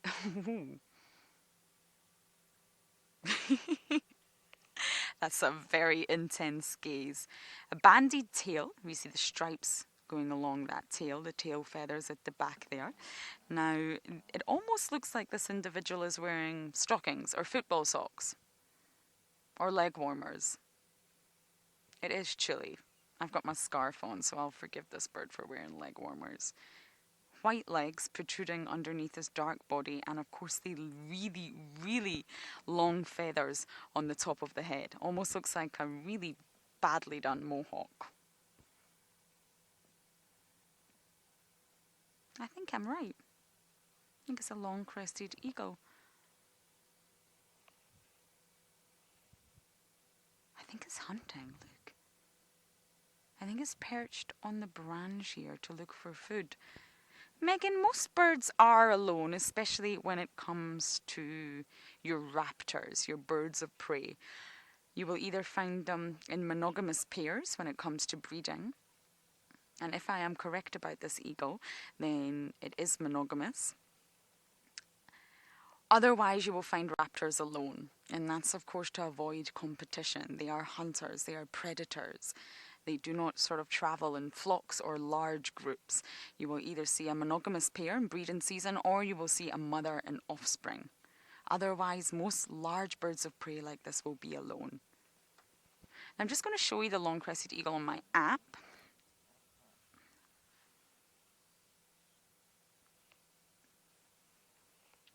And this is exactly what I think it is, the long-crested eagle, which is really exciting for me because it's my first one. And of course, the giveaway is, well, the mohawk, the long crest, shall we say.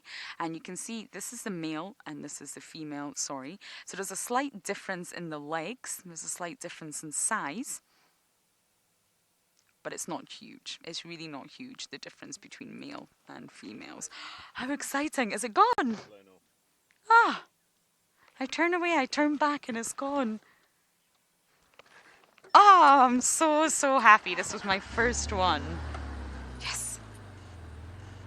Another one for the bird list, a long-crested eagle.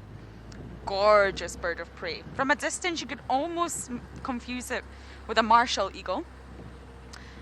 But then, of course, you zoom in and then you realize, oh, we've got someone calling. Are you able to work with this dovey? Now, it's sitting on the power line, not the most beautiful location, but it is a beautiful bird. And listen to how ugly its call is. Listen.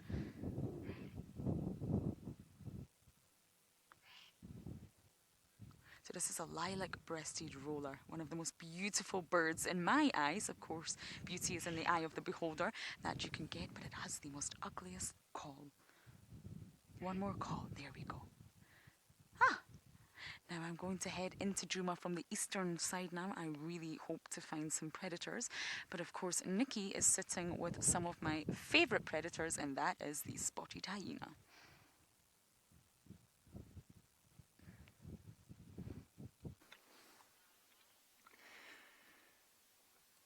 So while we were having a look at these wild dogs, there was actually 3 hyenas that came into the area. So there's one right in front of us and 2 just behind it. So let's give it some time and see them move. I'm also just want to lean over my shoulder to make sure the wild dogs are still there and they're not moving. They're just directly behind us. You can see this hyena is keeping its head quite close to the ground. Now, oh, look.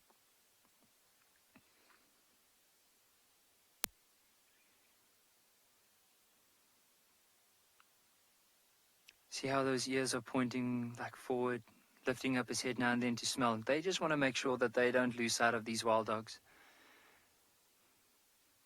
But you'll notice as they're moving, they're constantly putting their heads to the ground. Now, I've seen it only once before, but I've noticed that when this hyena, or with the hyenas in the area, they'll constantly put their head down to the ground and often pick up something. And I think what they're doing is they're picking up the dung of the wild dogs, and they're actually eating the dung.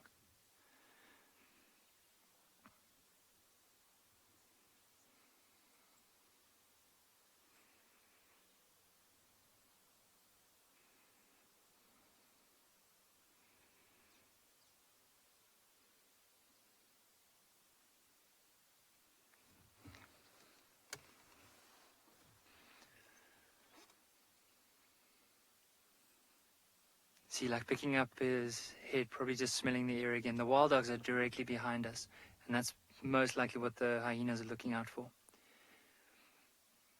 Now, earlier on, I don't know if we've mentioned what type of hyena, but these ones are the spotted hyenas. Now, if you look from the ears and the neck and you follow it down towards the shoulders, do you notice like it's quite a light brown color and quite a few spots on the side, hence the name the spotted hyena.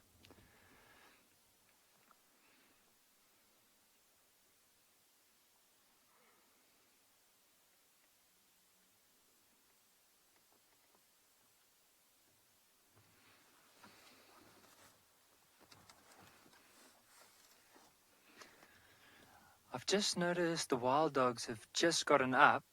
So with the hyena moving in that direction, it'll be interesting to see what behavior these wild dogs will show, especially if they know there's 3 hyenas that are currently following them. Normally if there's one, they don't care at all. But as soon as 3 or 4 moves in, you'll see they'll start feeling very uncomfortable and they might even start moving. Let's just turn around and see if we can get another glimpse of those wild dogs.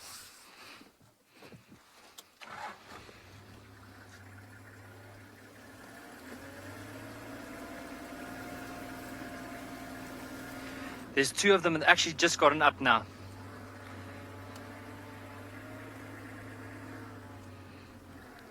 We're just going to drive on this side and see if we can reposition in such a way that we can possibly see the wild dogs and the hyena.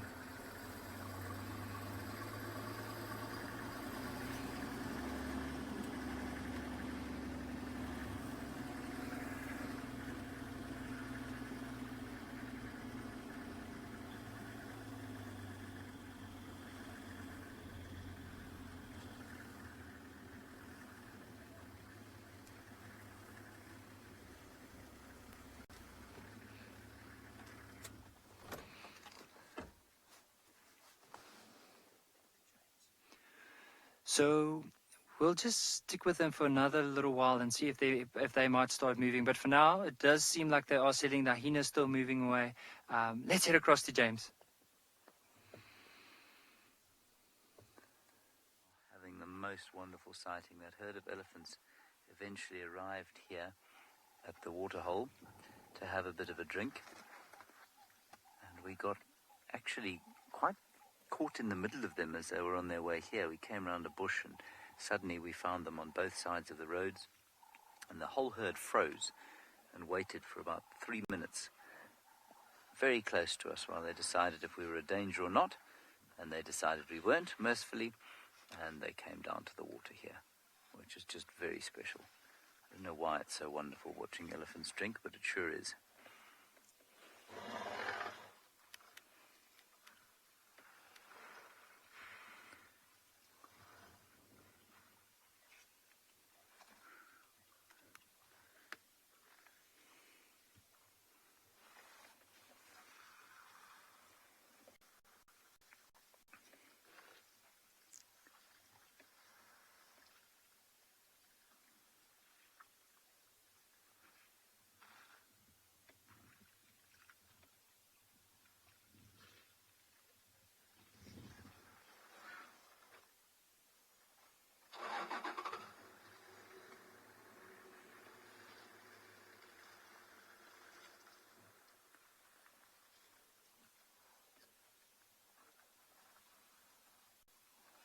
I don't know how much you can hear through the microphone, but the sound of them drinking is half the joy of watching them, hearing them slurping the water up into their trunks and then squirting it into their mouths, a few of them squirting it onto themselves, and now that little one playing with a log there. You see the little one playing with a log there, Owen? And also you might be able to hear in the background some hippos which are surfacing. 2 of them seem to be having a bit of a game.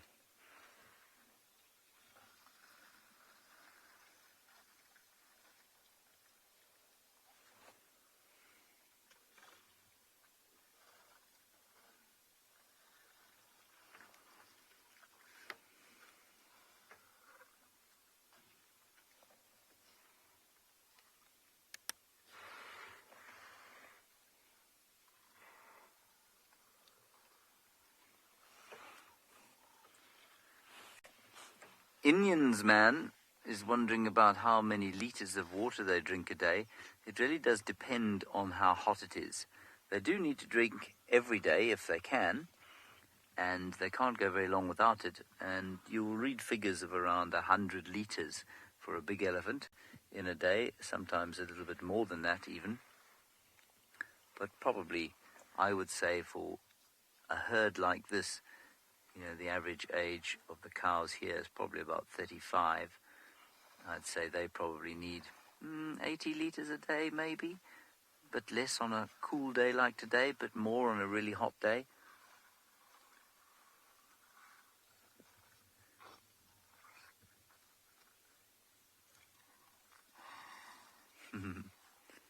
No, Taylor, I've never seen a crocodile bite an elephant's trunk. As per the tale of the great grey-green greasy Limpopo River, all strung about with fever trees. That was Roald Dahl, I think.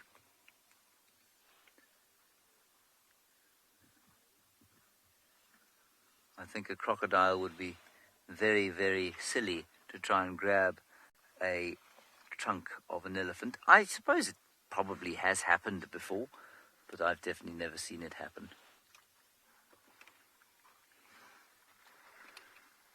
Oh, here goes one for a little swim coming around the weaver's nests here.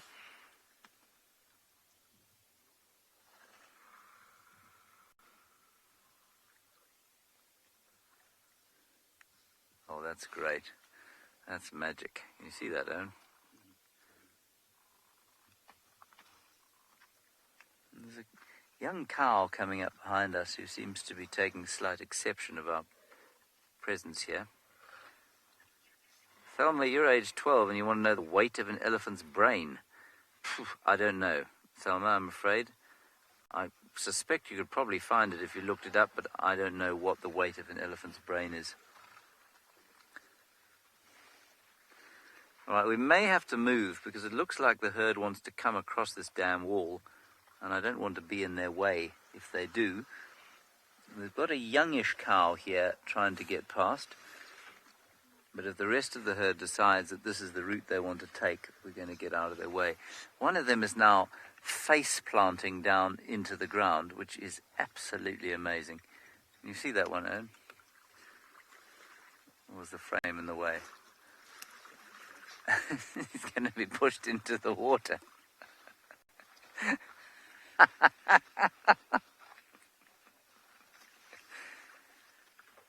Okay, would you like us to move, my dear? Is it something you would prefer us to do?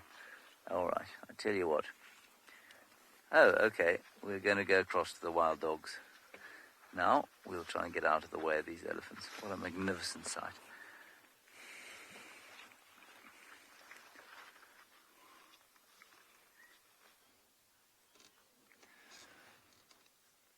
So after watching them for quite a bit, I think the one that you will be seeing on the screen now is the one with only half a tail. So this is the Ngala pack that we were thinking it possibly could be. I wonder the individual that have joined up, if it was either a young female or maybe a young male that's joined up with the rest of the pack. But if he starts moving, he's just gotten up and he started moving further on away from the others. So it'd be interesting to see what he's going to do. If he goes and lays down, it would be safe to assume that this is probably where they're going to spend the night. But if he starts moving, it's a good chance that everyone's going to follow him and then move from there.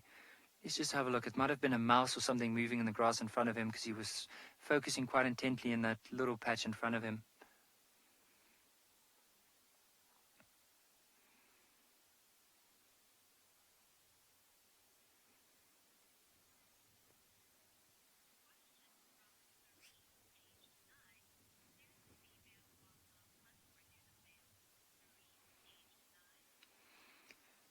Serene, you have a very good question about whether do the males hunt or the females hunt.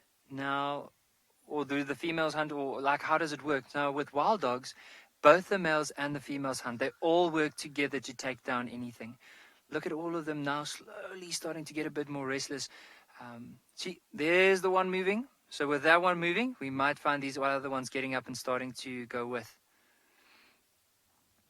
Now, sometimes when wild dogs move, they can move pretty quickly. So if we do need to keep up with them, we'll have to drive at quite a considerable pace. But of course, bearing in mind where they're going, and if they're going to quite a dense area, we'll just let them be.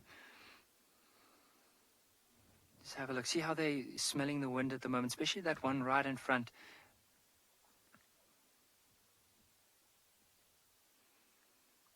Oh.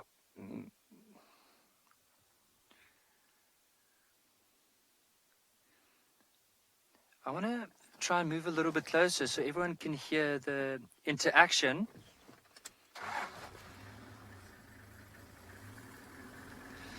So let's quickly head across to James, and afterwards we'll try and follow these wild dogs.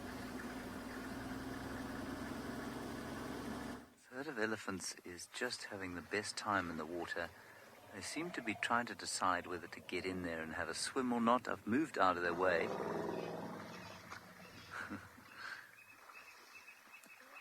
And they're still thinking about joining the youngster in the water. Some of the slightly younger ones seem to be about to take the plunge. And the big cow that has been walking, well, the semi-big cow that's been walking with us, is seemingly trying to herd the little ones out of the water. Now, a big cow seems to be going in to discipline the young bull who's swimming alone. He's having the best time. He's been under the water, snorkeling a bit, thrashing about. And it's almost as if the young females are saying to him, "Get out, you're setting such a terrible example to the little ones." And now the little ones are trying to get in, and the cows are trying to stop them getting in. This is wonderful to watch. Now there are 2 more that are in, and now it looks like the whole herd's decided actually swimming's a great idea. unless the big cow's gone in to push the young bull out.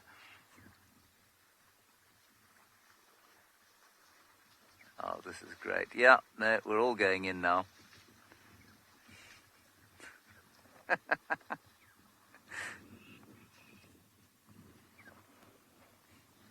Still, that one behind is the one that came close to us, the reason we moved away, and she seems to be trying to stop 2 of the youngsters from either falling in or getting in of their own choice.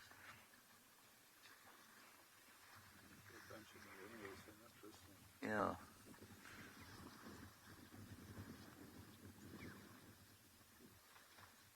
No, Peter, hippos will not eat baby elephants, nor will they eat adult elephants.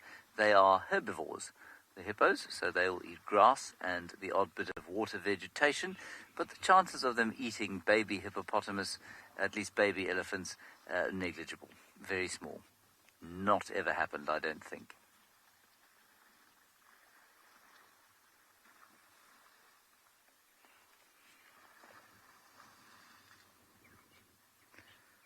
Parker, you're 11 years old and wondering how often they wash every day. Often they don't wash at all. They are having a swim here rather than washing, so they're doing this for entertainment. They're not doing it for any other reason. It's not hot enough for them to need to swim. They don't wash to stay clean, so this is just for fun. We can probably go a little bit closer now because they're moving off down that way. Let me move back here, try not to drive into the waterhole, which would not be entirely unlikely given my skills behind the wheel.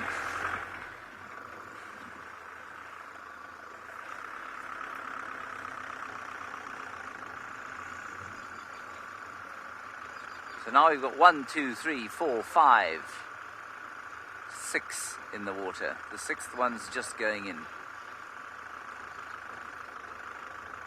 Oh, and say when you've got a decent shot there. Is that all right? Yeah, this will be good.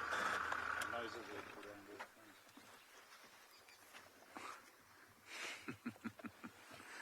Oh, this is marvellous.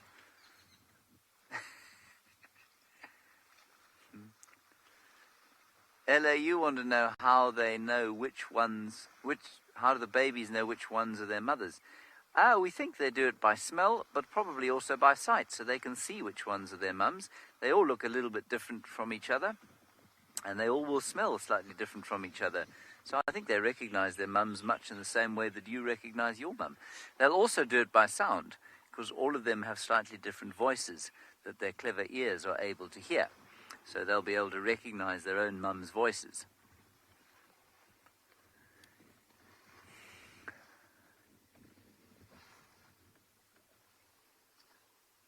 This is just precious. Precious, precious time in the wild. Oh, great. And as I said to you yesterday, if you were watching, I said that I was deeply honored that our audience has grown so much, especially in South Africa during this lockdown period, dreadful time that we're all experiencing. And this is exactly the kind of sighting that provides the kind of wilderness healing I think we all need right now. Watching elephants playing with exuberant joy.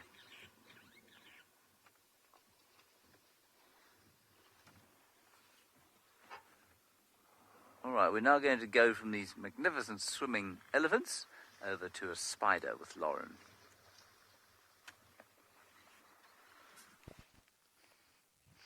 And what do we have here? We were just talking about spiders earlier, and here we have possibly one of the most magnificent spiders I have ever seen. I'm keeping my distance. This is a golden orb web spider, and Davi actually just said to me, don't come any closer. I said, oh, I'm not going to be coming any closer. This is a female, and how do I know that? Well, I think I'm going to go the long way round back to the car. Yes, I'm going to take a jolly good stroll back to the car. The longest loop I could possibly take. Yes, how do I know that's a female? Well, she is ginormous. The males are about an eighth the size of her, maybe even a tenth the size of her. They are tiny. She is huge. She's the brightly coloured one, and this is for reproductive reasons. So, of course, the bigger the female, well, the more offspring she can produce, and she is utterly magnificent. When it comes to reproduction, it's a scary world to be a male, shall I say. Why? Well, because if the female doesn't like you, she's going to eat you. Yes, the male needs to come close, or the males, should I say, they need to come close in order to mate with her. However, if she's in a bit of a grumpy mood, or she's really not had enough coffee, she'll eat him. Yes, this is called sexual cannibalism. Sounds baffling, but it's true. So if you're a male golden orb web spider, you have some serious choices to make. You need to mate. You need a female to do that. You need to continue your bloodline, as all organisms need to do. But she's going to eat you. How do you get around that problem? Well, the answer is food. How to distract an hangry female? Give her food. So what the males tend to do is leave her a little food parcel, and once she is distracted with the food parcel and she's eating, he'll quickly mate with her and then run away, and she won't have noticed a thing. To be a male spider, I don't envy them at all. So we're going to bumble on and hopefully find our leopard for you. I've got a good leopardy vibe today. I'm feeling it. And as we do that, we are going to send you back across to Nikki at andBeyond in Ngala, who is unbelievably still sitting with his pack of wild dogs. So the whole pack has just gotten up and they started moving. Let's have a look. We might just follow them. The hyenas are also trailing just at the back. So their general movement, just so that everyone would know, because I know it's difficult to see the wind, but the wind is, they literally moving into the wind now as we speak.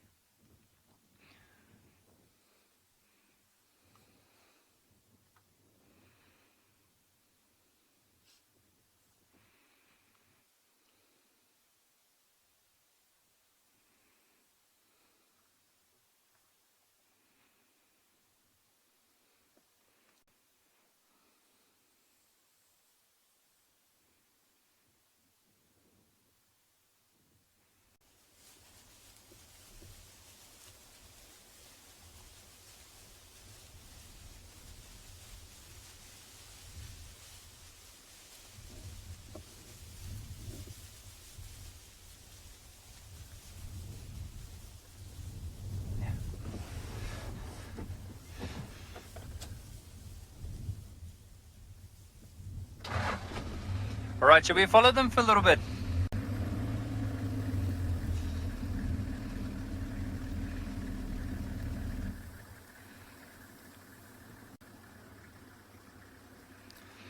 So currently these wild dogs have just moved right next to the South African wildlife campus, which is just off to our right. So this fence that you're seeing off here is just basically one that is surrounding this center. And I'll explain a little bit more about that soon. But for now, let's follow them.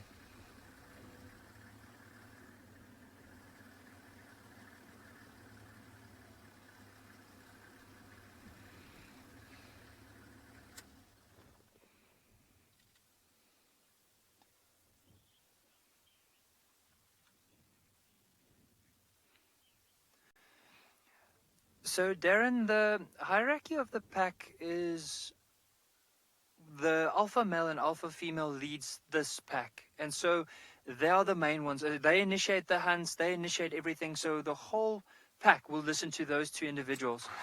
Now, the one running right in front might even be that alpha male. Let's get a bit closer and we can have a look.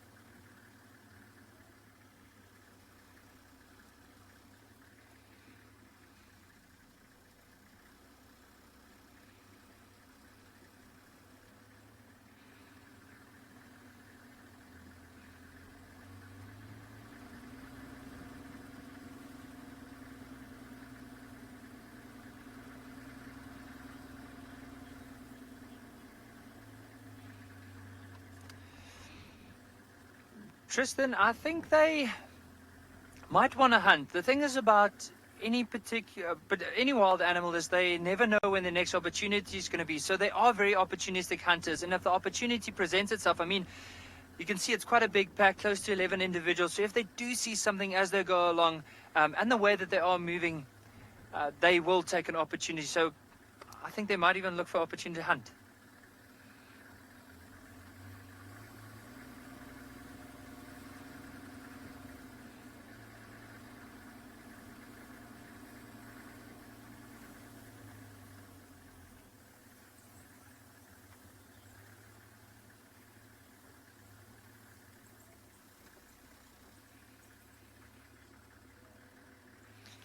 Anke, you've asked the question of how do wild dogs mark their territory?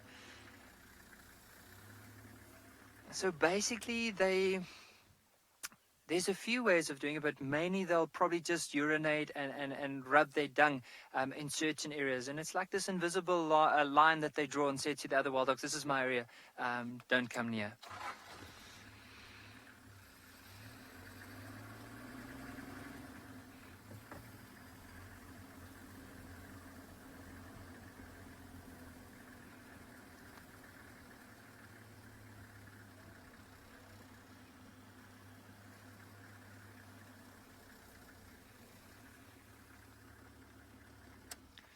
So Anke, that question you asked earlier about the wild dogs and being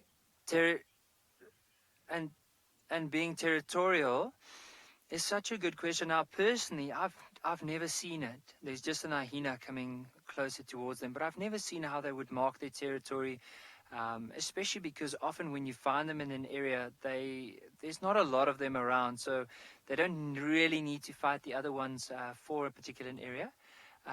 But the other question of why wild dogs hop when they're moving through the tall grass is you can just imagine sometimes if you can't really see what's in front of you, so to hop just to gain that little bit of a height to see what's in front of you. And also the way that have you ever noticed, I think the best way to describe it is with a horse, sometimes when they trot, they have that little hop in their step, and that's exactly what we've seen with the wild dogs. You'll see when they just walk, you won't see them hopping, but as soon as they start running quite quickly, you'll find them trotting.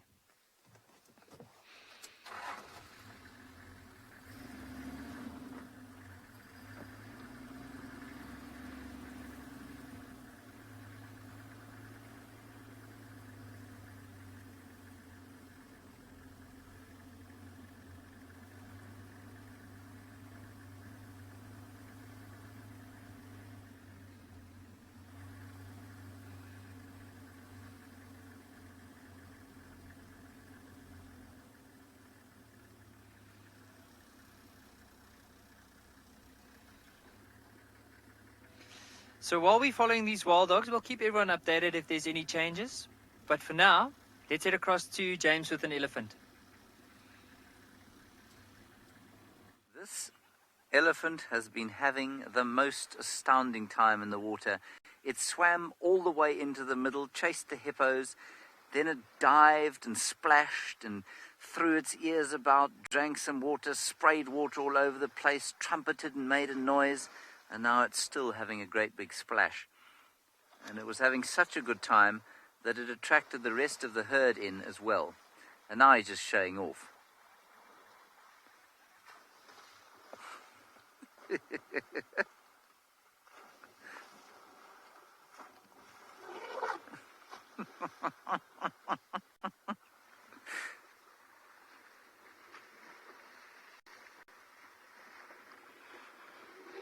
We can't see you back there, Fido.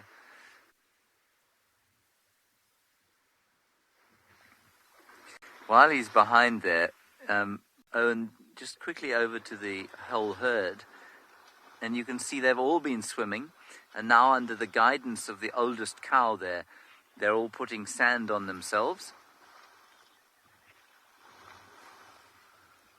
And they were all leaving until this guy started his performance, and then they all decided, no, they should probably go back into the water. And the whole herd went in, including there's a tiny little one there.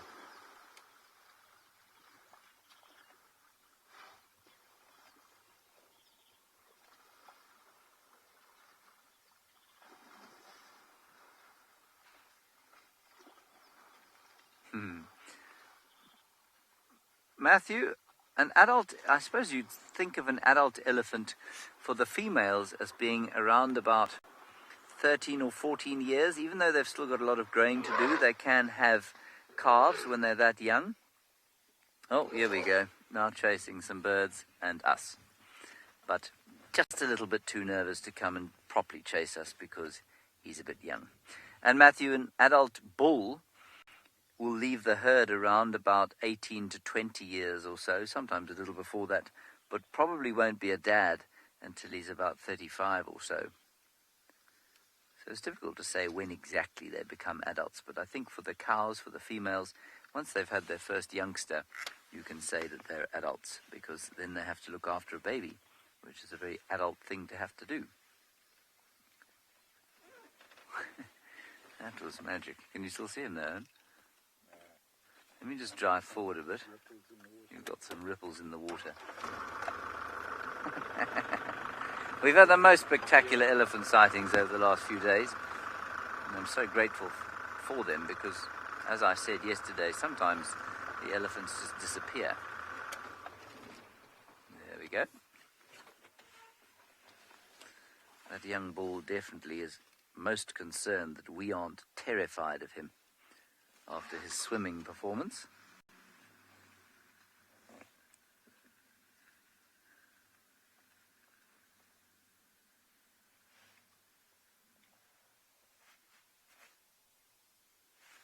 All right, those dogs are on the hunt now, and so I think let's go back up to Ngala and see if they catch anything before it gets dark.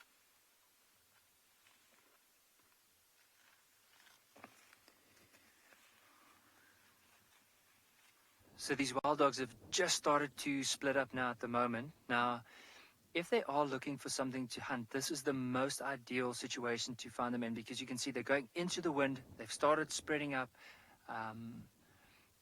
and now and then one of them will stop and just scan around and listen. So it would be worth it for us to follow them as long as we can. Unfortunately, we can't view wild dogs at night. It's just because they are vulnerable to other predators. So if we use a spotlight, it might affect their night vision. So we'll follow them as long as we can. Hopefully we'll be able to see something. Just here off to the left, there's actually a hyena just behind them now.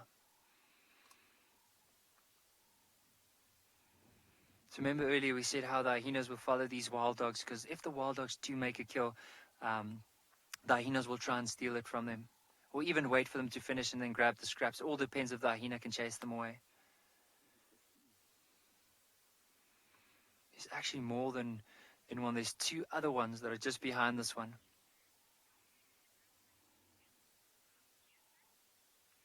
Peter, you were asking a question about how big can a group of wild dogs get. So the biggest group that I have seen here is probably around 20 individuals, so 20 wild dogs. And with the hyenas, also I've seen quite a big clan of hyenas, up to 37 on Ngala before. And that was around an old giraffe carcass, not too far away from here.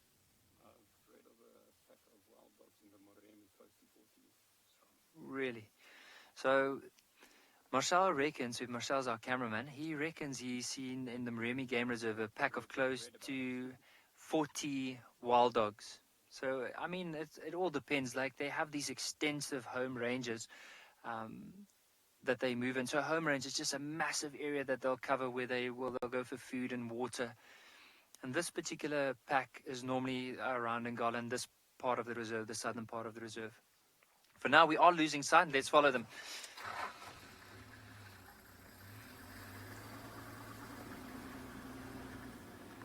See this hyena sticking very close by. I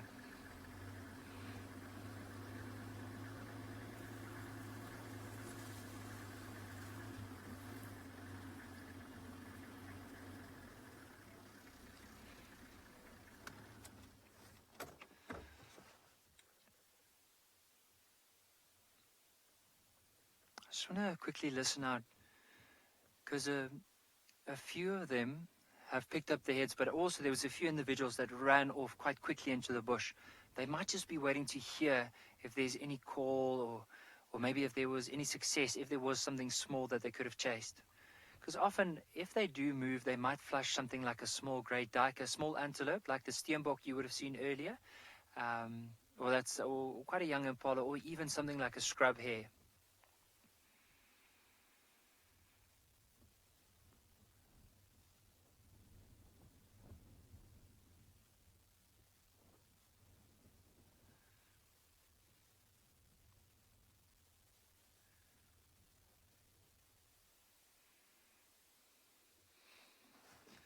Here we go, they're starting to move again.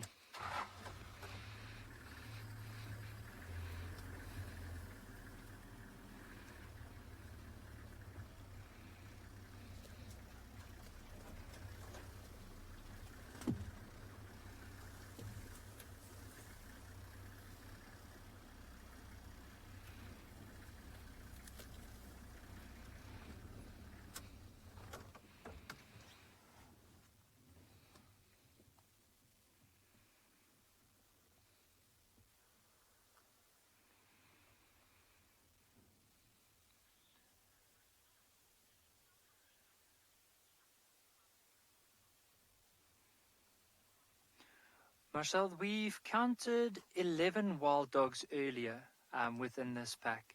So the only ones I can count now is 1, 2, 3, 4, 5, 6, 7, 8, and there's quite a few missing. And I think those ones that are missing, let's just have a look to this one on the right.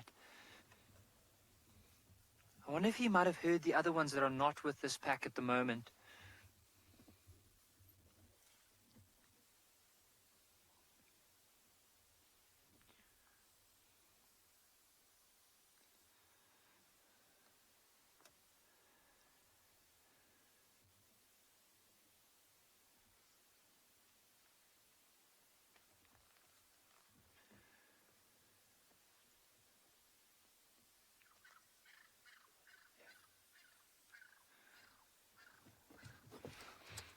Let's quickly follow them. Looks like some of them are moving up on that side, and then there's quite a few on the right that has moved off.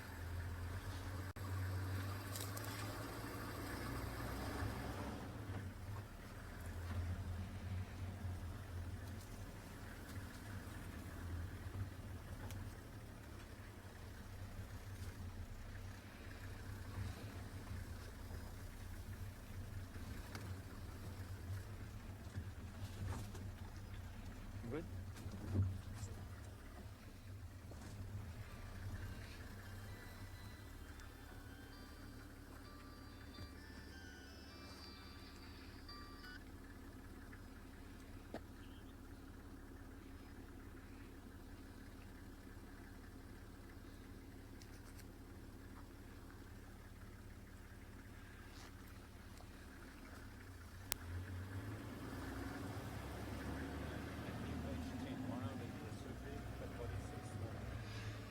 Matthew, you have a very interesting question. Why would their ears be that big and their bodies that small?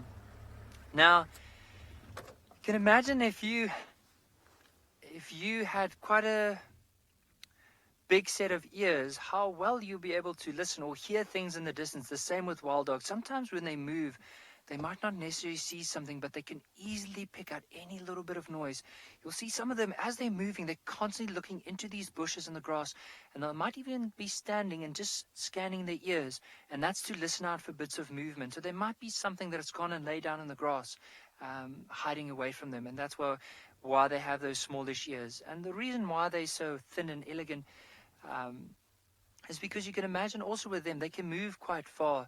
With these wild dogs, if they decide to move, they can move as far as 15, 16 kilometers in a day. So that's 7, 8 miles. And so for that, they need to be lean. They need to have a lot of stamina in order to do that.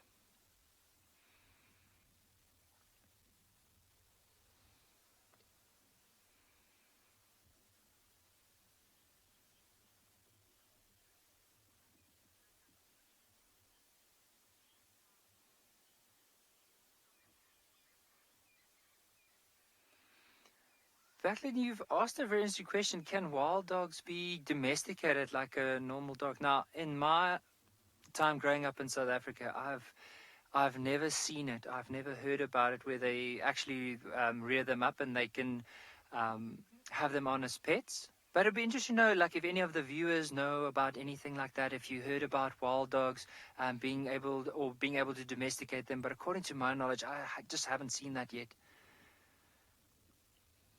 I'd love to hear if anyone has read something differently, or if you know someone that had an encounter with something like that.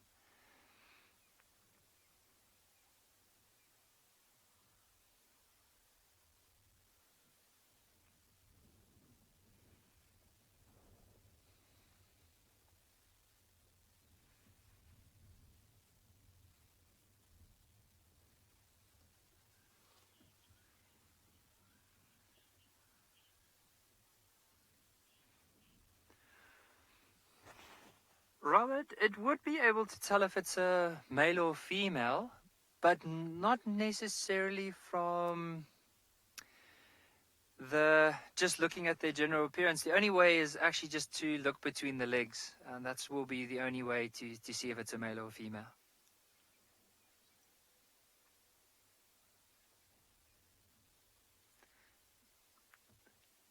So that one that we're looking at now is a male. Look at the one coming down from the road. See how elegant and soft-footed they are. They run really quickly, and it doesn't look like it takes a lot of effort at all. And have you noticed the one that just came down is the one with half a tail? We'll just quickly see if we can focus on that. Have a look at this one. You'll notice if you look at the back, half the tail is missing. And that might have even been from either a lion or maybe a leopard when it was a bit younger.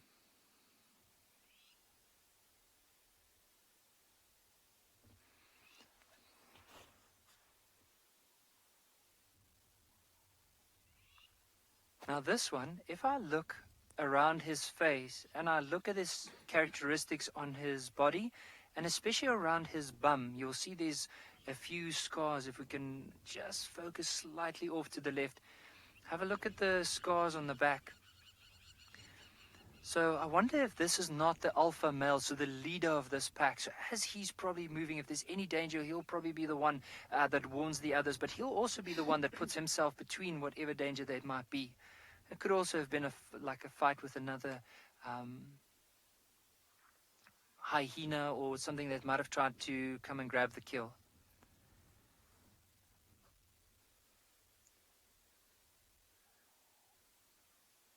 I don't know if you've noticed this one's ears, but look at those cup-like ears.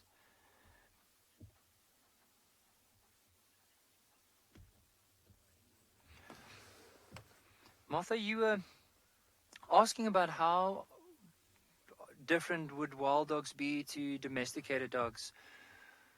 Well, I mean, other than, of course, the colors and the big ears, I just also think very much their behavior. So with them, so I just want to have a look as all of them are moving right in front of us.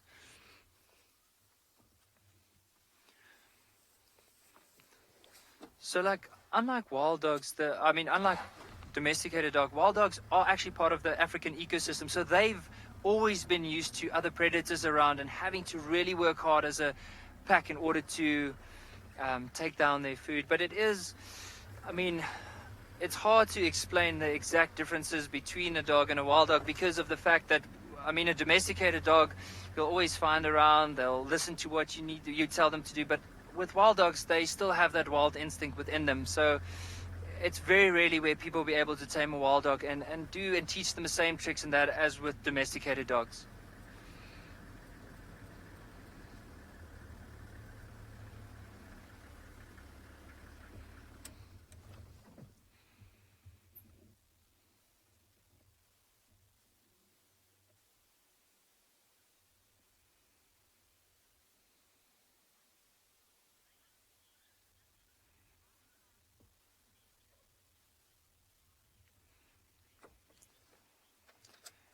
Graham, you were asking a question about are wild dogs endangered and why?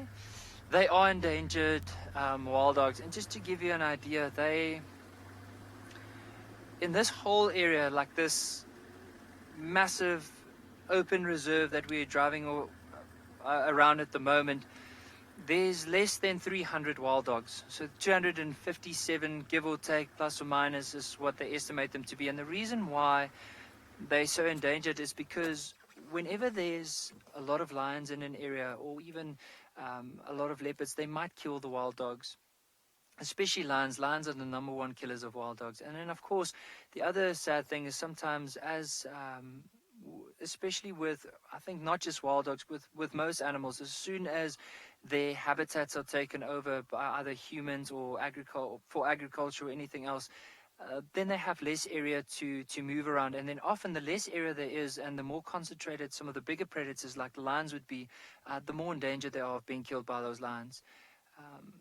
But yeah, I think other than a conflict with people and bigger predators, also habitat loss is quite a big thing for them, because then they start moving into other areas, and then other predators, and especially also people, can be a danger to them.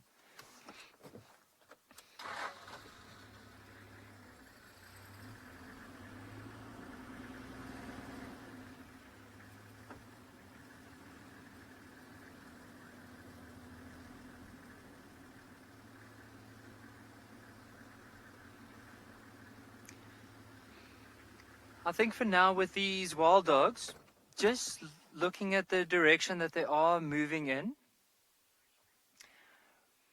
there is a riverbed that's coming up across right in front of us. And as soon as they cross over that riverbed, we won't be able to follow them anymore. But the other thing as well is, let's maybe give them an opportunity. If they are looking to find a place to settle, let them go, settle in a nice area. And then hopefully during our next few drives, we can possibly see if we can find some more wild dogs.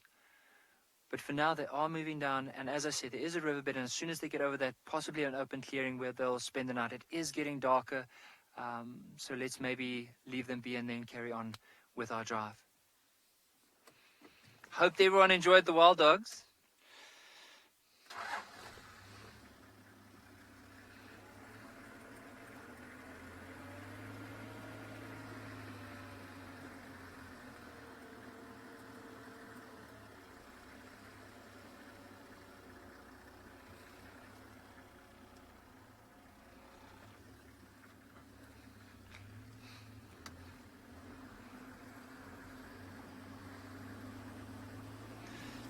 Sorry, there was a question earlier asked by Pat, but I couldn't hear the question.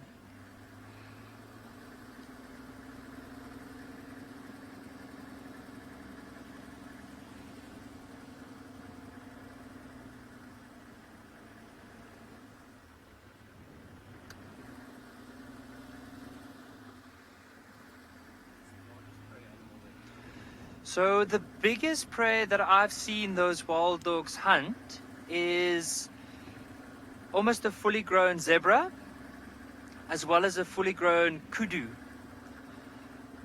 female. So they could be, you're probably looking at an animal like 150 kilograms or like close to 300 pounds. That's the biggest that I've seen them hunting before.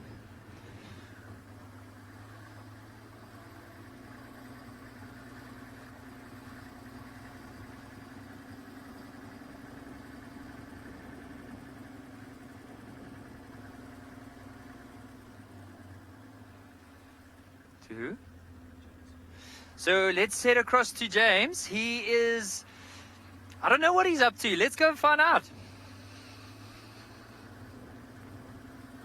I am driving down towards the south of the reserve to see if I can come across some kind of cat, predatory animal of any description.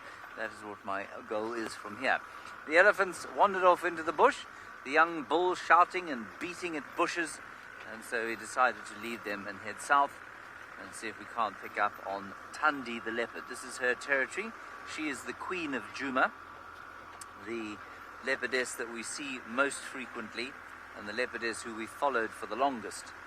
She's 13 years old now and is rumored to have new cubs, but nobody seems to be quite sure, because she gave if she has given birth, she gave birth to the south of this reserve. So, that's the plan. Nival, you want to know what time leopards come out? Well, they don't really go in, Nival. They just tend to move around about now. They'll start moving.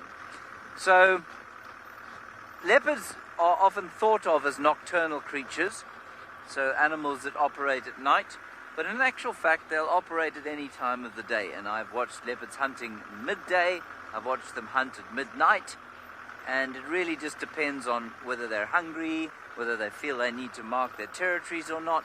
They're not really like lions in this area specifically, which you can almost guarantee will do nothing between the hours of, I don't know, say 7 o'clock in the morning, especially in summer, until it gets dark.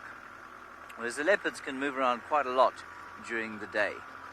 Now is when you'd expect them, however, if they were going to go on a territorial patrol or if they were going to go hunting and they'd been sleeping, it's around about now, just as darkness falls, that you'd expect them to start moving.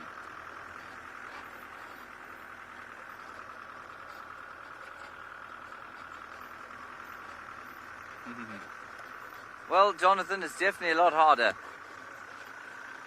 When I used to work at andBeyond Ngala, obviously I worked with some wonderful trackers there, and you know, it was my job to concentrate mainly on the guests behind me, and the tracker would find the tracks on the road.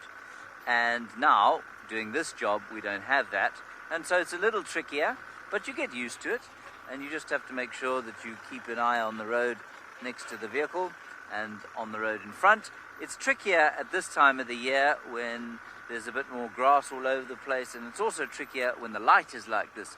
When there's sun shining from an angle, so if the sun was setting, if there wasn't cloud, or when the sun's coming up in the morning, you can see quite nicely on these roads, and it doesn't become, you know, you get used to spotting the tracks.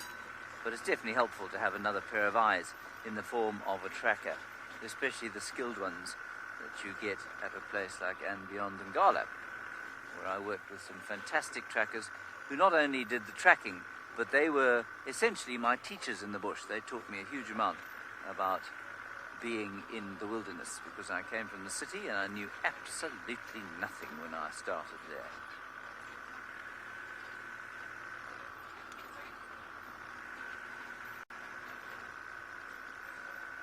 Let's now go across to Lauren. I don't know where she is. I have no idea what she's doing, but I have no doubt she'll tell you in her sultry Scottish tones.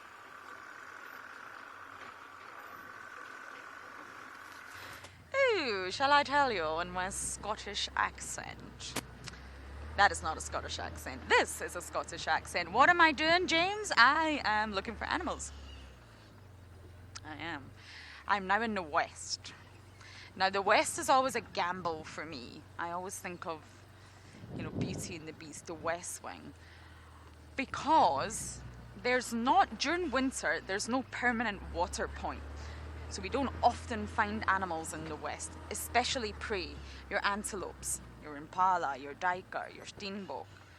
But a few of our characters, the western edge of our game reserve is the eastern edge to their territory, and they very often pop in. And this is our leopard characters that I'm referring to, and we don't always get to catch up with them because they're more on the west side, on a different property from where we are now, but they do pop in, and I always think it's worth looking. If there's really nothing else happening out here, which it appears there is not, then it's always worth just checking the west, because they do come in because they have to. Why do I know that they have to? Davi's giving you a beautiful view of the skyline. Ah, looks edible. Yes, why do I know they have to come here? Because they have to mark their territory. Leopards, males and females, when they do become territorial, must mark their territory or they lose it. They can't just leave it be for months on end and then think, oh, remember that lovely patch of Djuma that I used to have? I'm going to go visit. Unfortunately, it doesn't work like that. Leopards' territories are very fluid, very dynamic. They're constantly pushing the boundaries of their own territories. They have a core area, and this normally encompasses a permanent water point. So maybe a pumped pan where they know they can find water all year round. And then they have this sort of secondary area, then the tertiary areas, and they do have their common routes. Most of the leopards we have here, some of you will not have met any yet because they've been hiding, but some of the leopards take very predictable routes. And in my opinion, I'm sure many will agree with me, some may disagree, that the males take far more predictable routes than the females. Males like to walk on the road.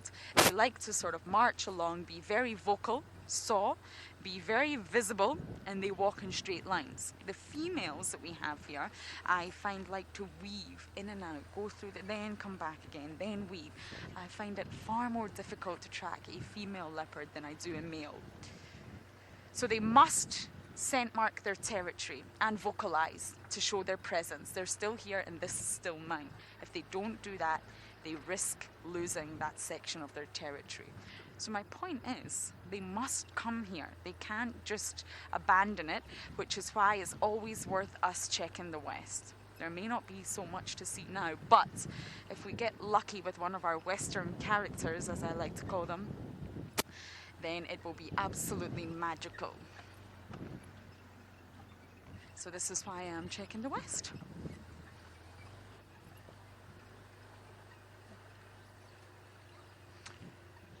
Keith, that's it. Thank you, Davi. Keith, you are asking how many leopards are there on Djuma? Ooh. There's about 11 or 12 leopards in the vicinity that we can have a chance of seeing, but some of them, that chance is rare. So the main leopards that we have are Tingana, who is my favorite. Yes, he is. He's the dominant male. So Djuma Game Reserve, where we are right now, he is the dominant male of this area. His territory is larger. It extends a little bit north, a little bit west, a little bit east. But essentially, our game reserve belongs to him in the leopard world. And he's 13 years old, and he's very dominant and magnificent. Now, there's a dominant male from the west, who I am actually hoping to see right now, called Hukamure. And we all say his name like that. We don't know why. Hukamure.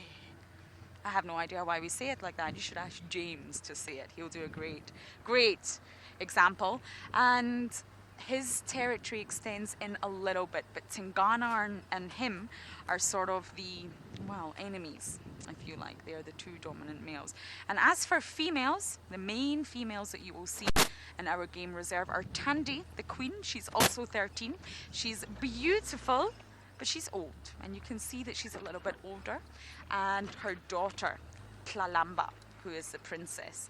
Both of them are beautiful leopardesses, but very elusive and very good at being elusive, shall I say. They are the main leopards that you will see here. But we do, oh, hello Impala. What are we doing? Are we having a meeting? I feel like there's a meeting over here. Shall we go and say hello? Maybe they're discussing leopards. Hi everyone. What are you discussing?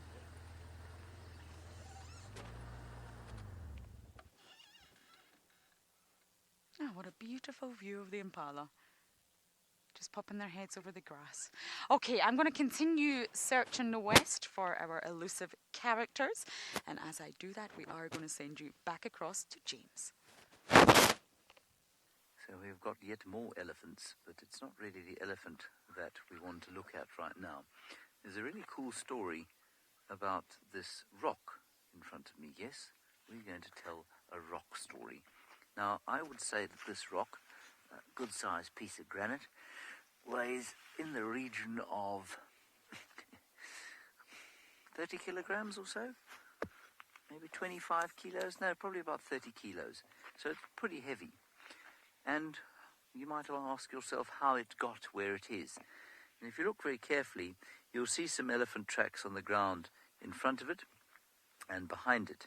Now, I don't know exactly how this particular rock got here, but I used to find rocks all over the ground on the road, and I still do, and I always used to wonder how on earth they got there because they were heavy like this one, until one day I came around a bend just down the road here at Londolozi, and I saw an elephant bull reach off the side of the road, pick up. He kicked a rock like this into the crook of his trunk, took it out, and he put it on the road, and he kicked it about a bit, and then he left it. And that's how this rock's got here. I don't know if it was picked up with the trunk or if it was just kicked here, but it's definitely got here because of the number of elephants that are around at the moment. And I guess the point of the story, other than I think it's quite interesting that elephants like to kick rocks around and play with them, is that they are quite playful animals. And they need to almost entertain themselves, even as adults, which I think gives them an almost human feature. You know, we as human beings never really lose our desire to entertain ourselves or play, where many mammals do. And elephants, I think, are a notable exception. We'll have a quick look down here at this chap, who seemed to be utterly unfazed by my presence, which is great. And then I suppose we'll go into infrared, because it's getting quite dark. Oh, he's not so unfazed by the diesel Mahindra.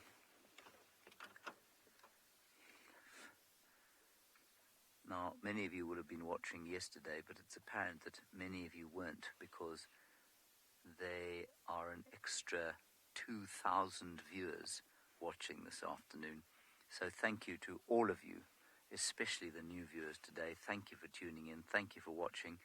And thank you for being part of, I suppose, the solidarity in this time of human need that is being on safari together. I hope you're drawing some healing from the wilderness and some joy from being out here in the wild with us as humanity at large overcomes the coronavirus. Thank you very much for joining us. It's much appreciated.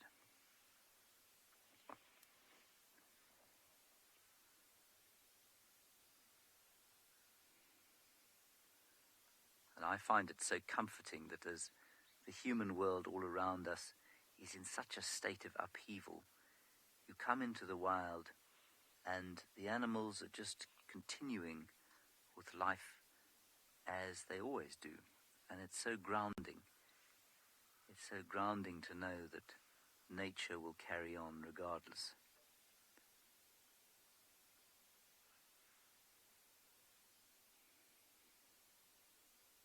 That the concerns of this young bull's elephant life are utterly unrelated to anything going on in our human existence. There's something very beautiful about that.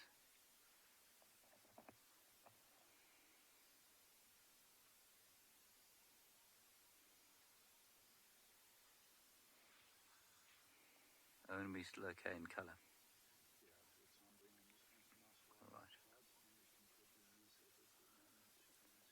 All right, what we're going to do now, everybody, is cut into what is known as infrared, because it's got dark and the camera's very clever. Unfortunately, that means the colour will drain from the picture and it will be in black and white. And we're going to do that in 5, 4, 3, 2, 1. So what the setting allows us to do is look at the animals and plants and other things that we might see during the night without artificial light. So we'll use a spotlight from time to time to try and find things, and then if we do find them, we will try as far as possible to just use the infrared light, which means we don't disturb them with a blinding white spotlight.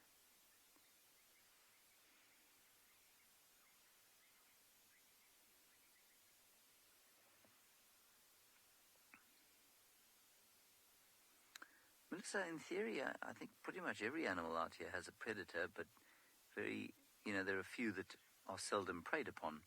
Even elephants have got predators.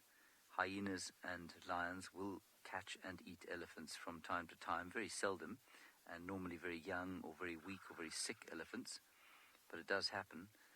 Even lions themselves have predators in so much as if they are found injured and alone, hyenas will certainly kill them and eat them. Sometimes they even eat each other. Seldom, but it does happen. So I'm not sure that there are any animals out here that have no predators. The animal that has the fewest predators, I would say, would be, I guess, probably an elephant.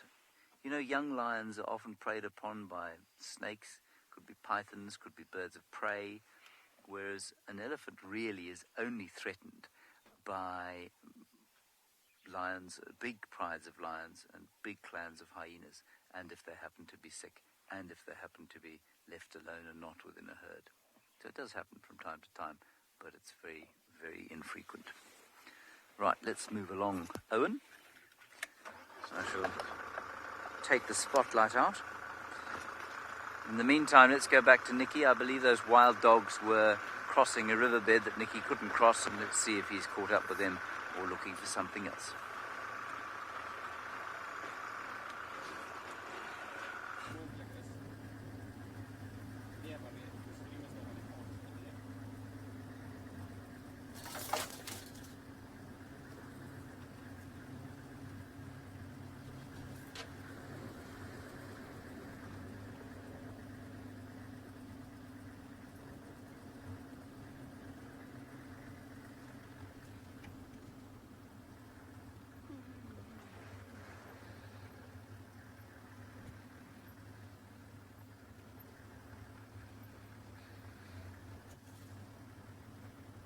That a technical glitch that comes with broadcasting in high definition out of the wilderness.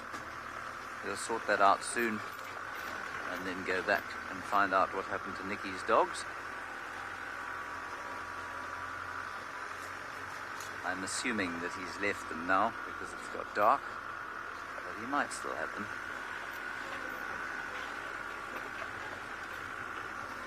We're still hoping for a spotted cat, and we might be lucky with that, or perhaps another night creature, a chameleon, a genet, a civet, a bush baby perhaps, an African wildcat, or a serval. This is all, of course, great hope, because often the nights can be, well, a little quiet when you're looking for creatures.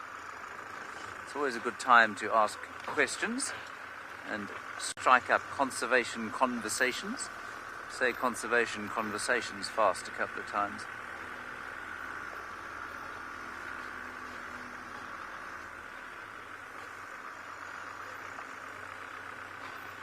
Jay Wagi, is that the name? Jay Wagi? Vagi. Jay Vagi. Jay Vagi, I think I've got your name right. If I haven't, I do apologize. You're wondering if it's more dangerous at night or in the day. Well, if you're careful, neither, really. But nighttime is when you need to be more careful. So when we walk around the camp at night, we must use a torch. And, I mean, out in the field in the vehicle, it doesn't make a huge difference. But you won't sleep with your door open or anything like that, because predators like lions and hyenas especially tend to have a lot more confidence at night than they do in the day. If I walk into a lion or a hyena during the day, they will almost universally run away or move away and increase distance, but at night it can be a very different situation. So at night, I suppose you would imagine it to be more dangerous. But I don't really like to think of it as being dangerous out here. Yes, it's a potentially dangerous environment if you make it so by, say, wandering around at night without a torch or sleeping with the door open, or that sort of thing. But as long as you're careful, it's a very pleasant place to live, and it's not somewhere that you have to be deeply afraid of being wiped out by fanged creatures or claws or horns all the time.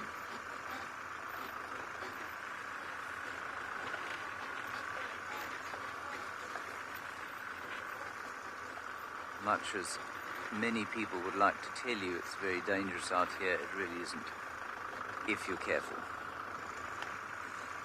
I tell you, I think it's much less dangerous being here now than it is in many other parts of the world. Right, we're nearly on the southern boundary, and then we're going to go down towards Djuma's river, the great Umulawamati, which flowed this year quite astoundingly because the amount of rain we had.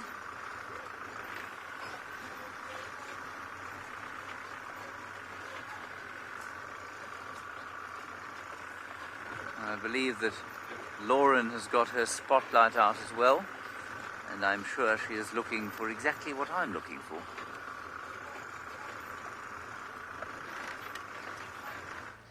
Oh, hello. I think James has actually already mentioned this, but I also want to say we have a lot of new viewers on board, and it's fantastic to have you all here. We are over the moon that you're all with us because, of course, especially in times like these, nature's really important. Really, really important. I may not have done too well at finding animals this evening, but of course we're still out here in nature trying to show you the African wilderness.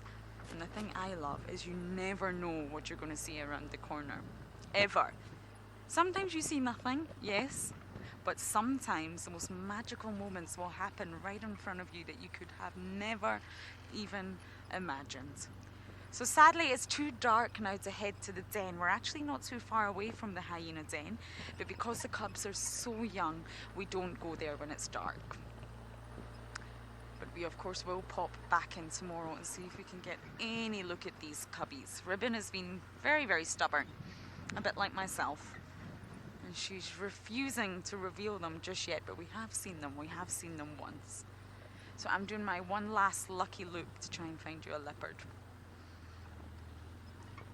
We do have a lot of leopard movement on this property. We're very, very lucky that the leopards are so habituated. No one's done anything to habituate them. They have just became habituated. And vehicles really don't bother any of our leopards. Apart from one, we do have one male called Mulawati that I've only had the pleasure of meeting once. What about you, Darby? You've seen him 3. He's very skittish around vehicles, but this comes from his history and where he grew up. So we hope within time that we can spend more time with him and he'll become more and more relaxed. But at the moment, sadly, he's very skittish. But apart from him, everyone else is very, very relaxed, and we have the most incredible leopard sightings that you could ever imagine. Oh, hello, impalas. If the impalas are relaxed, that normally tells you that there's not a predator nearby, unless the predator is being very good at being a predator. Now the male impalas are getting ready for rutting season. It's not quite now, but it's coming soon.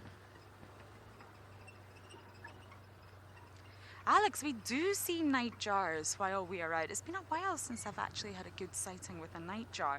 They tend to, well, be active at night. Their eyes also reflect red, another way that you can spot the nightjars, and they have a habit of sitting right on the middle of the road. So you'll be driving along and you will just see 2 reflective eyes sitting on the road ahead, and you know that it's a nightjar. But I haven't seen one in quite a while, I must say, Alex. But we do have them here, and if I spot one, I will definitely stop to show you one. Nightjars are birds. Of course, some of you are new.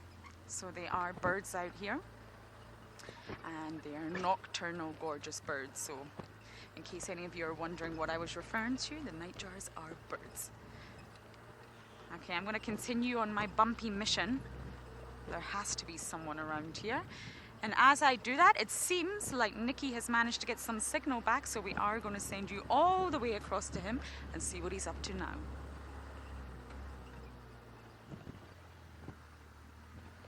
So, how amazing were those wild dogs? Wow, I'm just driving and I'm just so excited. It just made my day. At least I know when I go to bed tonight and I'll sleep, I'll be dreaming 1,000 dreams. But so now we're back on our mission. And this time we heard some male lions. It could have been one, possibly the rest of the pride responding to him, or maybe another male lion calling with. More or less in this direction. So let's head in this area. We'll see if we can find anything. And there's also 2 other rangers at the moment. Rowan, who's you going to meet tomorrow again, he's also looking really hard to see if we can find this male lion or lions.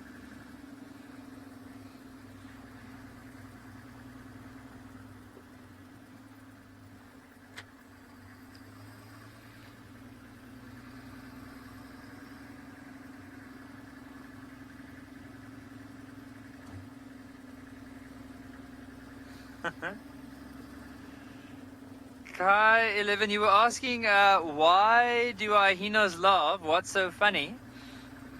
Well, often with hyenas, it's not. It sounds like they're laughing, you know, like. So it's just one of the rangers giving us an update on possibly where the lions were, or where he heard them. So I'll listen to him right now. I just want to finish off with the hyenas. So why do they sound like they're laughing? Now, often when hyenas do get excited, they'll start calling. And then normally what happens is, so let's say if a lion made a kill, or maybe leopard or wild dogs, and these hyenas want to go and steal whatever they might have caught, you'll find that the one will go, but because they know they're outnumbered, because there might be some more predators around, the hyenas will start making that laughing sound, and that will attract the other hyenas to come and help, to hopefully chase them away, and they can steal that kill. For now, I heard one of the rangers said something about where they heard those lions calling. Let me quickly find out from him. Rowan, just go again with your update.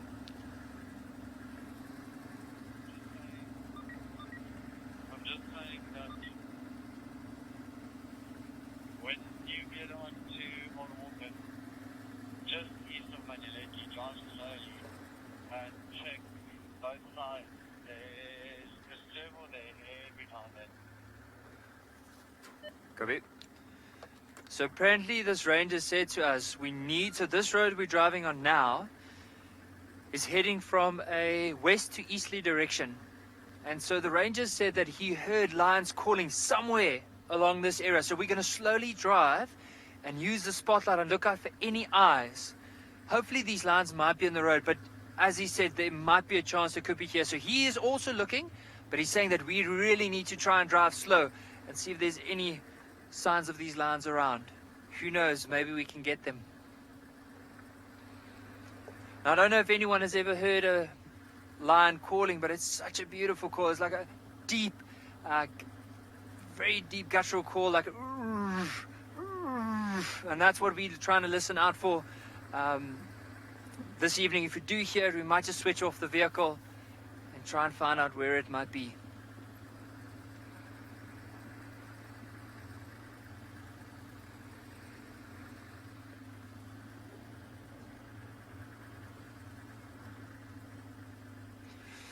So while we're looking out for these lions, I heard James found some giraffe in the dark. Let's head across to him. It is one poor giraffe on its own in the dark.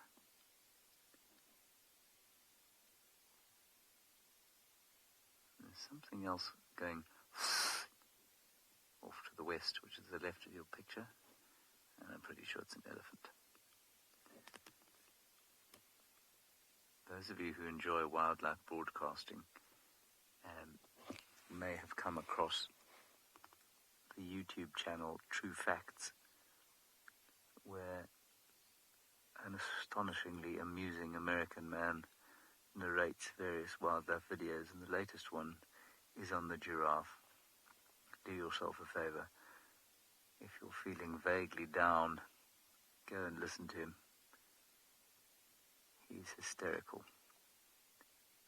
And you'll learn some biology as well while laughing. It's brilliant.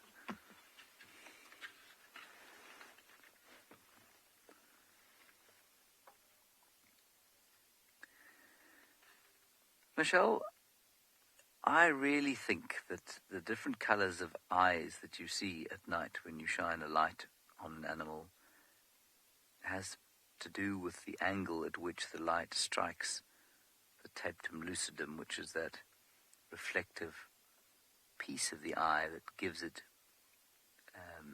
that causes it to reflect at night. We don't have that, of course, and that's why our eyes don't reflect. I don't believe that each animal has a unique color. I certainly haven't seen it myself. I've heard people talk about it often. I've not read about it myself, but I've never seen it. You know, I've seen lions and leopards and impalas look exactly the same at night. It just depends on what angle the light happens to hit them, I think. Maybe there's a slight difference, but it's not obvious to me. Just go a little bit further forward, we should be able to see him. There we go. Is that all right? Hello.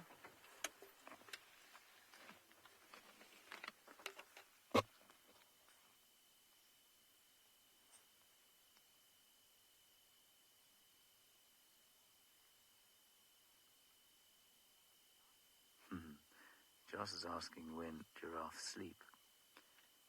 Now, Joss, I'm led to believe from various observations done mainly on giraffes in captivity that giraffes hardly sleep at all, and sometimes for as little as 30 minutes a day, which just blows my mind.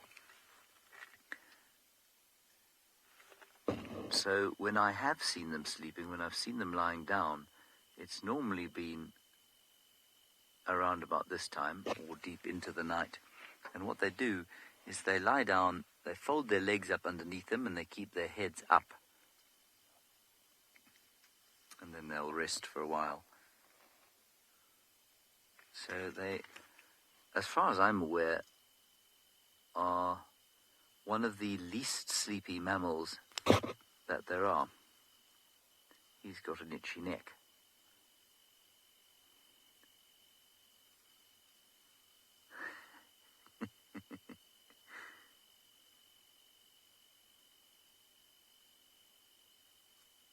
That's very cool.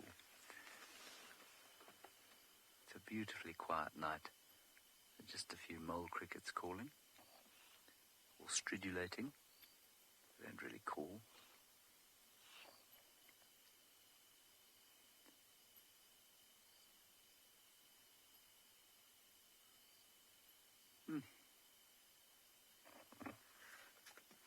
Beautiful. Lauren apparently is now staring up at a great big green piece of cheese.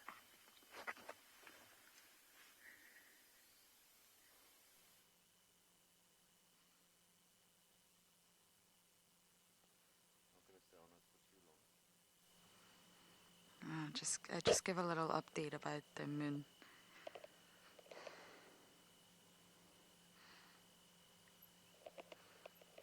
Oh, we're giving you a view of the moon. According to my moon app, yes, I have a moon app. It's at 73.8% in the waxen gibbous phase. And of course you can see all that cloud cover passing in front of it. Almost full moon.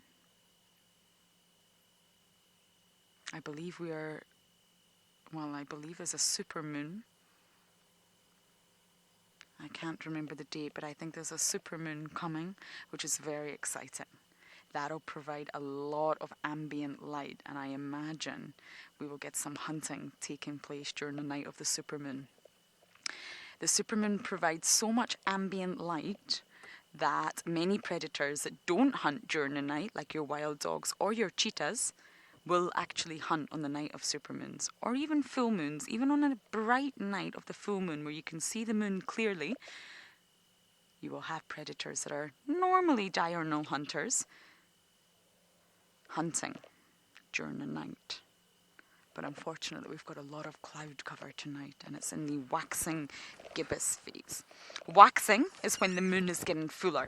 So you use that word to describe when the moon is going from, new moon into full moon. You will use the term waxing. In the opposite direction, when it goes from full moon to new moon, you use the word waning. So we're obviously approaching full moon soon, which is exciting. Now, of course, as we know, we have many new viewers, and I've mentioned this before, but I struggle to sleep during full moon. I really, really struggle. And there's a lot of science behind it. The moon has great impact and great effects on water bodies. The ocean, lakes, rivers. One of the main driving force behind the ocean is the moon. And if you think about our bodies, they're mostly made up of liquid, mostly made up of water. And therefore, there's a lot of theories that the moon actually affects our natural rhythms, our natural body rhythms. And that's why many of us can't actually sleep during the night of the full moon. I don't know if this affects all of you, but I definitely cannot. I know that Davy snoozes his way right through the full moon, but I struggle to sleep. And I believe it's the moon. And I wonder if some of you are the same.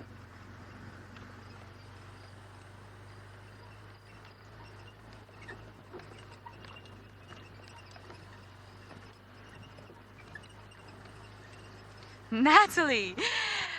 It's great being a female guide, absolutely fantastic. I'm a big fan of seeing women in conservation, in any form of conservation, especially those industries that are maybe predominantly male.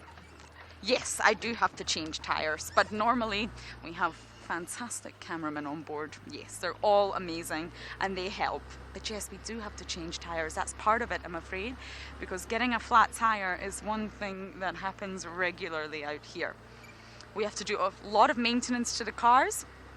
We need to check under the bonnet for all the liquids. I don't really know what most of them are, Natalie, but I check them and I top them up if needs be. So yes, we do change tires. Is it tough being a female? I think it's great. I think it's really, really great being a female guide. And I think it's something to be in. Oh, look, that spider's doing something cool, Davy. Can you see that? I don't quite know what's going on.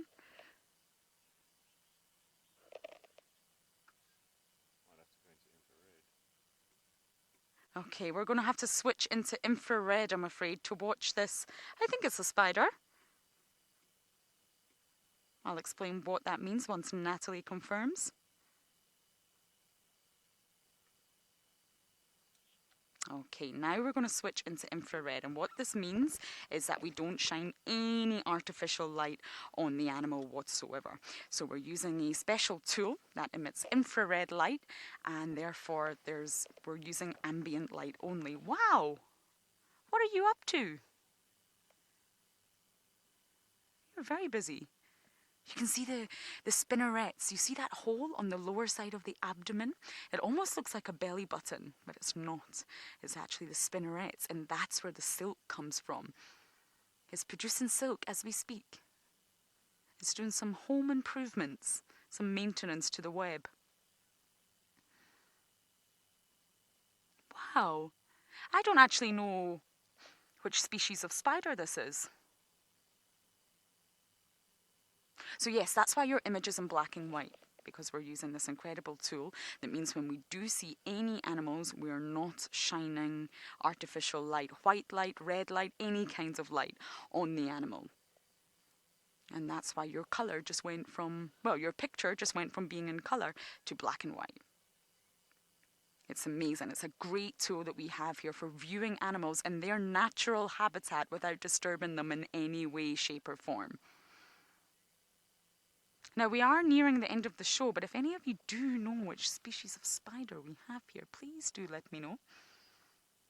It's definitely an arachnid. It's got 8 legs.